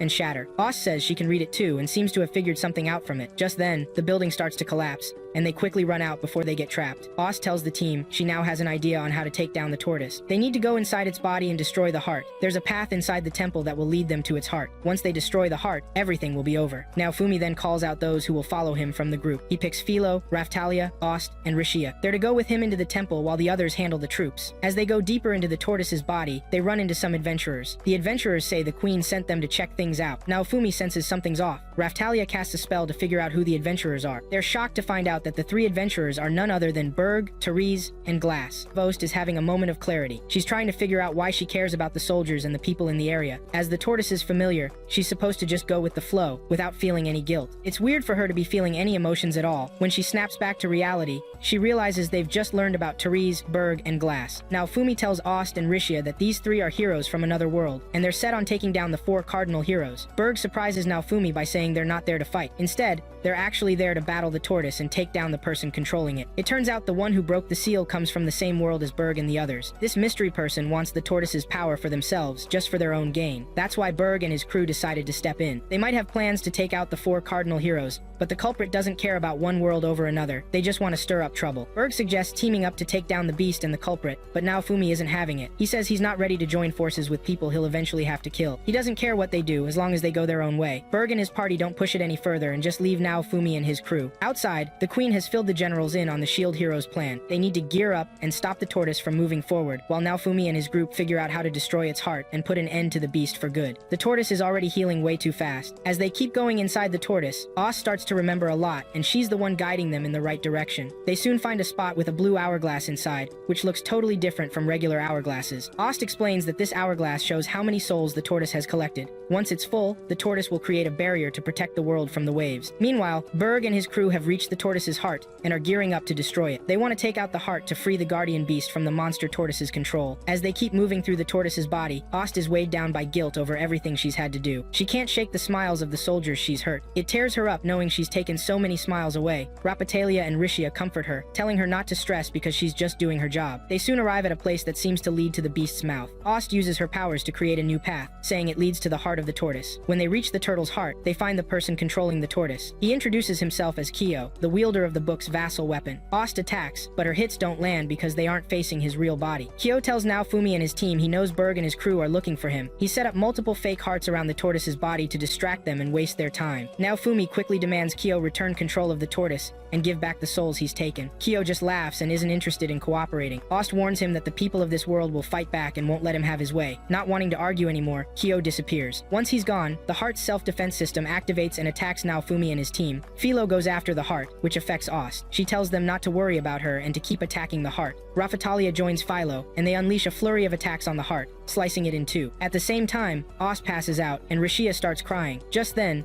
Ost comes back to life, but it's another letdown because destroying the heart doesn't even kill the tortoise. However, Ost remembers everything about herself and the spirit tortoise. Ost realizes the spirit tortoise is about to come back to life and quickly opens a portal for them to escape. Berg and his team realize too late that the tortoise is reviving. Now Fumi and his crew make it to the deepest part of the tortoise, where they find Kyo again. Kyo tells them they've been going about this all wrong. He reveals that Ost isn't just the tortoise's familiar. She's actually connected to the tortoise's core. Basically, she is the spirit tortoise itself. They could have ended it all by just killing her, he says. The team realizes they need to destroy both at the same time to have a shot at beating it. Kyo drops a bombshell, revealing he has Itsuki and the other two heroes captive, using them as a power source for the tortoise. That's why the tortoise is regenerating so quickly. As the tortoise gears up to wreak havoc, it fires off a bunch of long-range attacks at the troops, but Fatoria shows up just in time to block everything. She goes on the offensive against the tortoise and talks to Naofumi's crew through Philo. Fatoria tells them she'll handle the tortoise's head while they take out the heart. They need to sync their attacks to hit both targets at once. Kyo, however, says he'll just stop them from reaching the heart. Plus, there's now a barrier around the core. Suddenly, Berg and his team burst into the room. Kyo laughs at them for finally figuring out where the real heart is after wasting so much time. Berg mentions that their vassal weapons are warning them against doing something gross, but Kyo insists he's not a slave to his vassal weapon and will do whatever he wants. He casts a spell and summons a giant fiery bird. They try to attack Kyo, but discover there's a barrier protecting him too, powered by the 3 cardinal heroes. Outside, the queen realizes Fitoria can't fight at full strength while she has troops to protect. She orders the troops to retreat and let Fitoria handle it. Fitoria is seriously powerful. The tortoise is having a hard time even hitting her. Kyo uses gravity to pin the group down, preventing them from moving. He then walks over to Naofumi and starts kicking him in the head, knowing there's nothing they can do about it. This breaks Philo and Raphtalia's hearts, but they can't move. Just then, Rishia finds a new strength and manages to break free from the gravity spell. She calls Kyo out for being just like her, a weak person who relies on others' strength. Kyo gets furious and blasts Rishia with several attacks, but she survives them all. He's shocked to see Rishia still standing after everything he threw at her. Rishia charges at Kyo, and this freaks him out. While he's busy battling Rishia, Ost takes the chance to give Naofumi the tortoise's power so he can break free. He does it, and Ost opens a portal for Berg and his crew to reach the tortoise's core. Kyo wants to tag along, but Rishia stops him. Naofumi figures out that Rishia can move thanks to her ability to manipulate ki. Kyo doesn't stand a chance against Rishia as she slices through everything he throws at her. She looks like a whole new person. She even breaks the wall holding the cardinal heroes. Ost then pleads with Naofumi to end her while there's still time.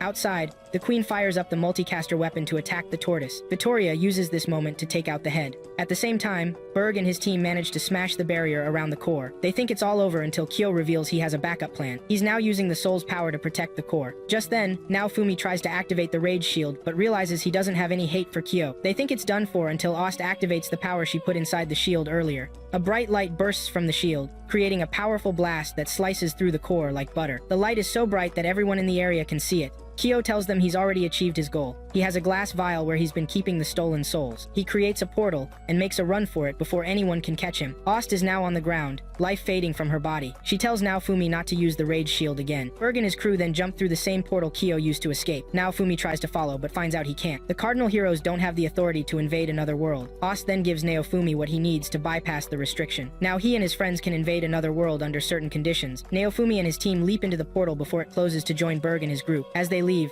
Ost finally passes away and turns into golden dust. The tortoise's body also fades away, and the land becomes lush and green. In the next scene, Naofumi wakes up in a cell. Rishia and Raphtalia are there with him, but Philo is nowhere to be found, and Raphtalia looks smaller than before. They notice the cell door is open and there are no guards around. They make their way to the entrance and step outside, finding themselves on a weird beach. The ocean is in front of them, and a thick forest is behind. Since they can't go into the ocean, they decide to head into the forest instead. As they walk, they're worried about not finding Philo anywhere. Their main goal is to locate her. Suddenly, a monster made of cardboard pops out from the trees and attacks them. Naofumi lets the cardboard bite his arm so Raphtalia can easily take it down. After that, Naofumi uses a fragment to level himself up. Raphtalia levels up too. Naofumi tells the girls they need to defeat more monsters to boost their levels a bit. After battling a bunch of low-level monsters all day, the girls get tired and decide to drink some water from a lake.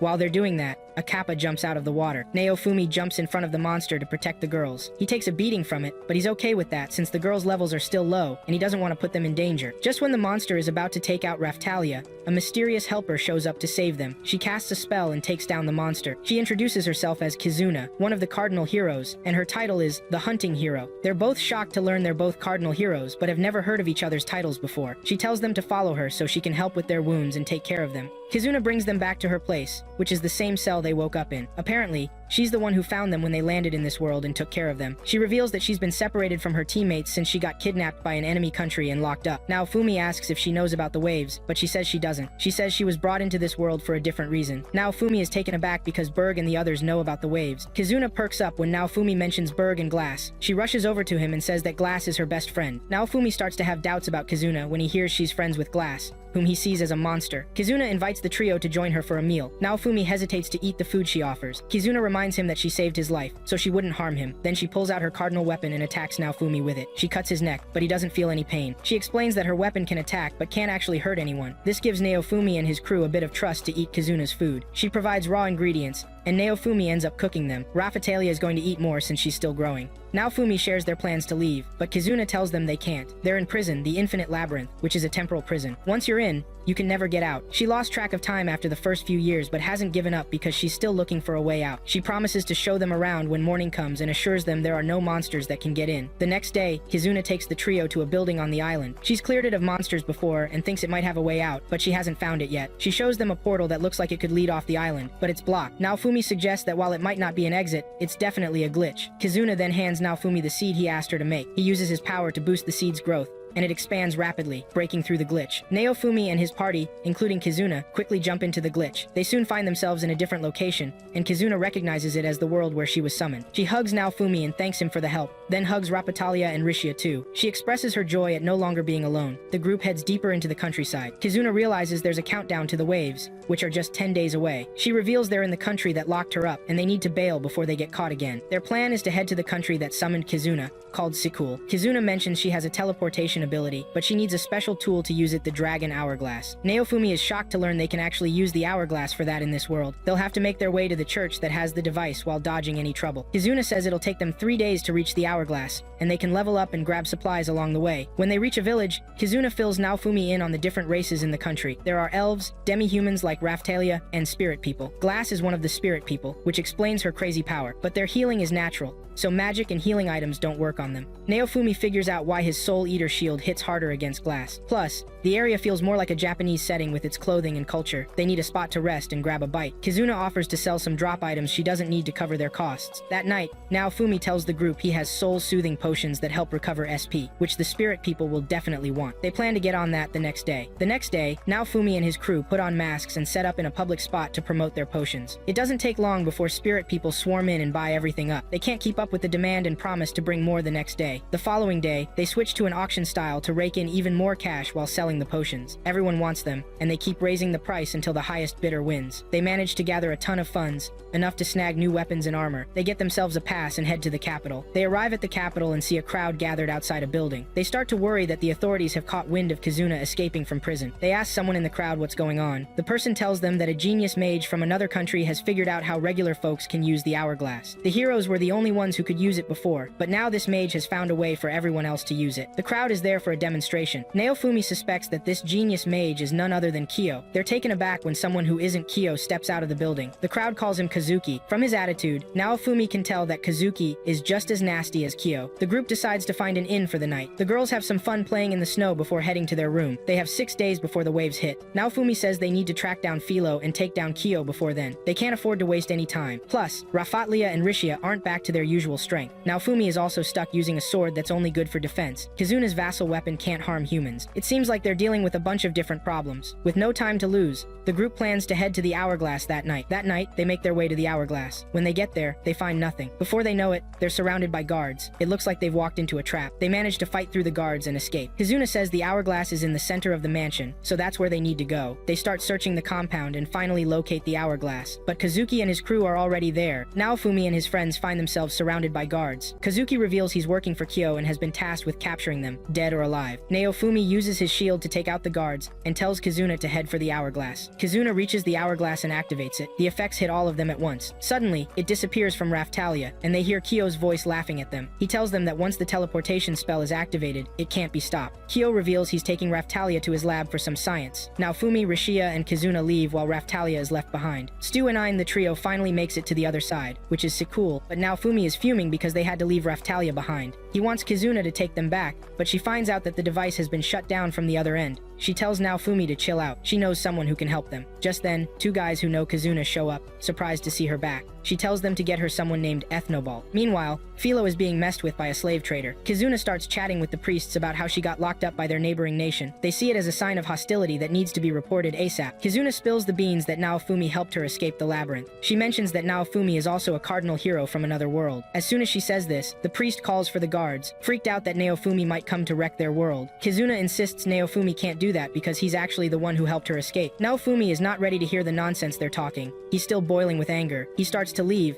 but a white-haired guy stops him. Kizuna calls him Ethnobalt. Looks like he's the Ethnobalt she was talking about. Ethnobalt is the guy who wields the boat vassal weapon, and he's a hero too. Kizuna reunites with her Shikigami, Chris, and reveals that she and Glass made it. Naofumi can also make one to locate Raphtalia and Philo. All he needs is his tomato sauce and something to act as a Shikigami catalyst. That can be just a strand of her hair. Naofumi pulls out a strand of Raphtalia's hair from his shield, leaving just his tomato sauce. The ritual to create the Shikigami kicks off, and it's faster than usual, forming in no time. This surprises Ethnobalt because it's not supposed to be that quick. The Shikigami appears as a small fox. Naofumi can see Raphtalia's eyes through it. The fact that the Shikigami was created means the catalyst owner is still alive and doing fine. Naofumi is ready to set off on the hunt for Raphtalia right away. Just then, he notices something's off about Ethnobalt. Ethnobalt transforms into a rabbit right in front of them. Kizuna explains that Ethnobalt belongs to the monster species. He doesn't like showing his rabbit side to people, so for him to do that means he trusts Naofumi now. Ethnobalt's boat will take them to the person they're looking for. The crew heads to a low-key spot so Ethnobalt can summon his boat. Turns out, the boat is way bigger than Naofumi thought. They pull out a map and have Chris and the new Shikigami point to where their targets are. They discover that both Glass and Raphtalia are being held at the same place. Ethnobalt activates the boat's teleportation, and they quickly arrive at the target location. They land the boat on the outskirts to stay under the radar. Ethnobalt will hang back and wait for their signal. As they stroll through town, Naofumi hears a familiar voice and rushes back to check it out. They spot a circus performer mistreating Philo, using her as entertainment for the crowd. Naofumi gets furious and is about to make a scene, but his buddy stops him, reminding him they're on a stealth mission. They decide to sneak in later that night to rescue Philo without a scratch. That night, they sneak into the place where the performer is keeping his merchandise. They find Philo in her bird form locked in a cage. They manage to break the talisman that's keeping her from transforming, and she joyfully reunites with her master. Just then, the entertainer shows up while they're freeing Philo. Naofumi uses his shield's power to create a mental illusion for the guy, leaving him in mental agony. He confesses he's the son of a noble and is just using the sideshow to rake in cash. He spills that it was his dad who gave Philo to him after finding her passed out. The team suspects Kyo must have been the one who handed Philo over to the noble. Since there are no Philolials in this world, Philo has been classified as a fairy. The next day, Philo meets Raphtalia's Shikigami and decides to name the beast Raph. They find out they're now wanted, but the wanted poster doesn't have a clear pic of them since it was dark. Suddenly, Naofumi realizes Raphtalia's stats have vanished from his view. He can't access her slave crest either. Raphtalia finds herself in a cell where her powers are pretty much useless. She turns around and sees that Berg and his buddies are stuck in the same cell with her. They're all shocked to see each other. The trio spills the beans that everything that went down was Kyo's scheme. He tricked them into following him through the portal and then separated them. While Berg and his crew end up in prison, Raphtalia, Naofumi,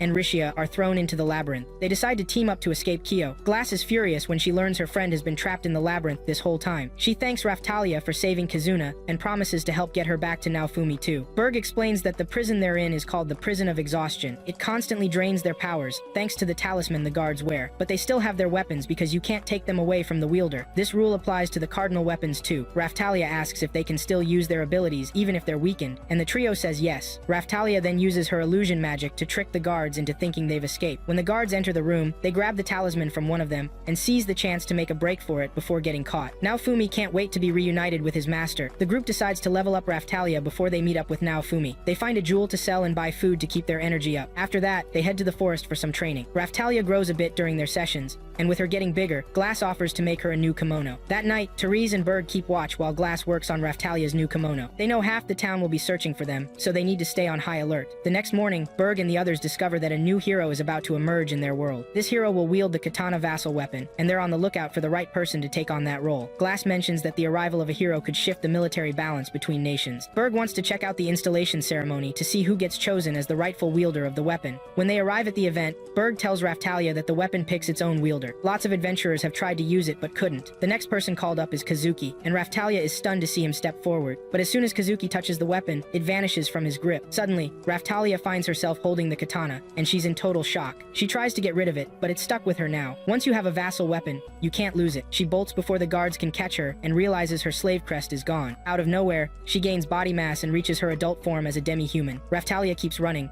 with the guards hot on her heels. She's determined to survive and reach Naofumi. She arrives at a building that looks like a shrine, and a woman steps out to help her. The woman explains that her clan has been serving the katana vassal weapon for generations. Raphtalia can't believe she's a hero now, but the woman reassures her that the weapon chose her and doesn't make mistakes. Raphtalia thanks her and heads outside, only to find Kazuki and the guards waiting. Raphtalia tells Kazuki to back off because she wants no trouble, but he's not having it. He accuses her of stealing the sword from him and goes after her, but she knocks him down without even trying. Just then, two tigers under Kazuki's control show up. Raftalia realizes these tigers are just like the spirit tortoise. Kazuki brags about controlling the holy beasts and sends them after her, but she easily takes them down. She pleads with Kazuki again to just let her be. Raftalia hits Kazuki with a move that pins him down. If he tries to move, he'll get sliced in half. He'll be free once a mage heals him. Before she leaves, she tells him to pass a message to Kyo. The shield hero is coming for revenge. Raftalia makes it to the bottom of the stairs, but is already feeling weak. Another guardian beast appears to attack her, but now Fumi shows up just in time to block the tiger's attack. Philo and Kizuna finish off the beast. Raftalia is thrilled to be back with her friends. Now Fumi tells her she's free now that her slave crest is gone. After their reunion, Kizuna can't wait to take on the waves. She has no clue what the waves look like since she was brought here to take down the Dragon King. They've got 3 days until the waves show up. Philo can now fly thanks to the changes in this world,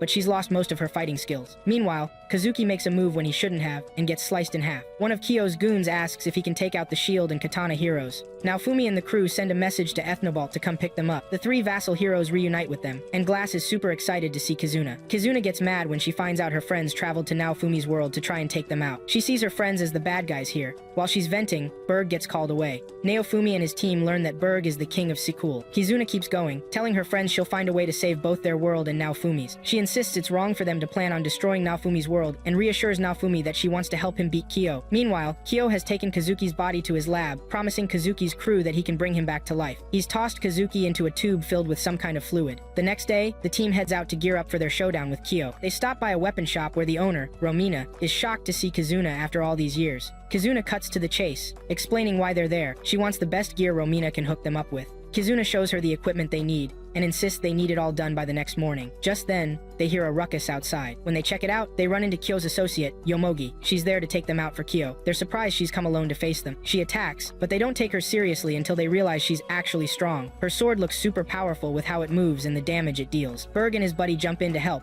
pushing Yomogi back. She's already panting from exhaustion but isn't ready to throw in the towel. She powers up her sword again. The group realizes something's off with the sword because of how it moves and behaves. They ask Yomogi where she got it, and she says Kyo made it for her. They urge her to ditch the sword right away since it gives them a bad vibe. Just then, the sword starts acting up, trying to wrap itself around Yomogi. Kizuna jumps in and cuts the attachments off. The rest of the heroes join in with their combo attacks until the sword is finally destroyed. After that, Kizuna tries to have a calm chat with Yomogi. She learns that Kyo wants to kill her and the heroes using the sword. Even if Yomogi managed to take out the heroes, the sword would have turned on her too. Yomogi doesn't buy it because she sees Kyo as a good guy. She insists Kyo is just trying to achieve a simple goal, finding a way to stop the waves. Later, Kizuna and the others follow Yomogi to Kizuna's house. Kizuna wants to convince Yomogi to share what she knows. Now Fumi feels uneasy about Yomogi because of Kyo's past actions. Kyo has taken a lot of lives, including Ost's. He thinks they shouldn't treat Yomogi like a friend and walks away. The rest of the group follows suit, leaving Kizuna alone with Yomogi. Once they're in her room, Kizuna frees Yomogi's hands to make her comfortable.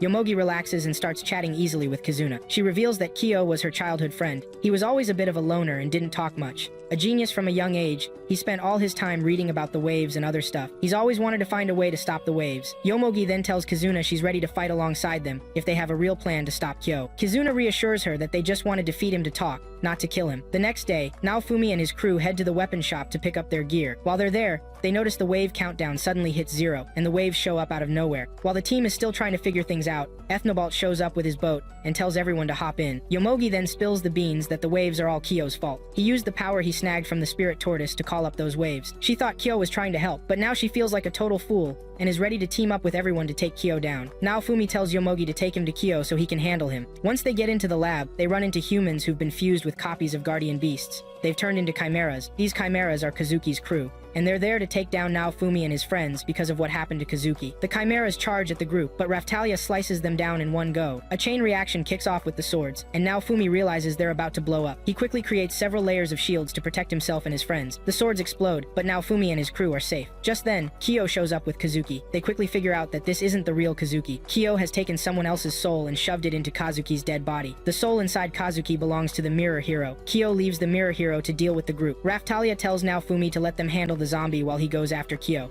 Now Fumi and Rishia chase after Kyo, finding him chilling in a room, mocking them. He even threatens to head back to their world and wipe out Fitoria to steal her power too. Everything he says just gets under now Fumi's skin, making him angrier. Fuming, he activates the rage shield. Kyo keeps poking at him to make him even madder. Now Fumi gets so worked up that the rage shield starts to take over. Rishia tries to keep now Fumi in check, but there's not much she can do. She moves closer to him, but he grabs her neck and starts saying hurtful stuff. Kyo is loving every second of this. His plan is going off without a hitch. After throwing out all the nasty things he wants to say, Rishia tells him she doesn't blame him. She's even glad to know what Naofumi really thinks of her. Naofumi is really starting to get it together, thanks to Philo and Raftalia. They're the ones who keep him grounded. With their encouragement, he slowly starts to regain control. Meanwhile, Kyo is fuming because Rishia messed up his plans. He tries to take Naofumi out, but Rishia steps in and blocks all his attacks, reminding him that he's still weak and relying on the spirit tortoise's power to stay afloat. Naofumi is still struggling to get a grip on himself, but everything changes when Os's spirit shows up and tells him he doesn't need the dragon's power to do what he wants. That snaps him back to reality, and the anger inside him starts to fade. He opens his eyes and sees Philo and Raftalia right there with him. He powers up his shield and aims it at Kyo. Philo and Raftalia have taken down the zombie and snagged the mirror weapon. They combine that weapon with Naofumi's shield, boosting his power and strength. Now he's ready to go toe-to-toe with Kyo. Kyo gets taken down, and just like that, the waves clear up. They also leave behind the vassal book. Yomogi thanks Naofumi for taking out Kyo. After defeating him and getting the spirit tortoise's power back, Naofumi and his crew decide to stick around until the next wave hits, so they can ride it back home. But then they realize they're about to be sent back since their mission is done. The countdown starts, and their bodies start glowing. Kizuna thanks Naofumi as he and his friends head back to their world. Once they're home, the queen rewards Naofumi with the title of Viscount for taking down the spirit tortoise. Naofumi also finds out that the 3 cardinal heroes teamed up to beat the last wave that showed up. Next up, Naofumi and his crew decide to take a fun trip. They stop by a river to grab some food and chill out. Philo and Rapitalia start chatting about how much they miss Kizuna. Rishia still can't figure out how to make a fire because she won't learn survival skills from Kizuna. Philo wishes she could still fly in this world. Meanwhile, Yomogi and Kizuna are out fishing. As they fish, they keep chatting about Naofumi and his friends. Kizuna shares her memories of the island where she was trapped. When she first arrived, she was full of energy and determined to escape. She started getting used to island life, catching fish to eat. But after a while, she got tired of plain fish and added some salt to spice things up. Then she built a boat to sail out to the horizon and see if there was a way out. When she got there, she found it was just another dead end. Frustrated, she even thought about ending it all, but she couldn't go through with it. To keep herself company, she made a mannequin to talk to. She shared all her thoughts and ideas with it, even asking if she should add seasoning to her meals. Eventually, she started whipping up some tasty dishes from the ingredients she found on the island. One day, while patrolling the island, she spotted Naofumi and his friends landing like comets. That's how she met Naofumi and his crew, who later helped her escape the island. With that, she wraps up her story for Yomogi. Yomogi then admits she's slowly forgetting Kyo's face, even though they grew up together. Kizuna encourages her to focus on the fun memories instead of the sad ones. Yomogi recalls a time in the lab when Kyo was searching for his glasses before he went to the other world to get the spirit tortoise power. That was the last time she had fun with him. After remembering that, Yomogi can picture him again. She thanks Kizuna for the help, and the two decide to head out before their people start looking for them. Back in Naofumi's world, Philo is trying to fly with the wagon. She's still struggling to accept that she can't fly anymore. The group soon arrives at a spot where they want to pay tribute to Ost. They toss flowers off the cliff in her honor, remembering her sacrifice. As they start to leave, Naofumi looks back and sees Ost's spirit smiling at them. He smiles back as he says goodbye to her.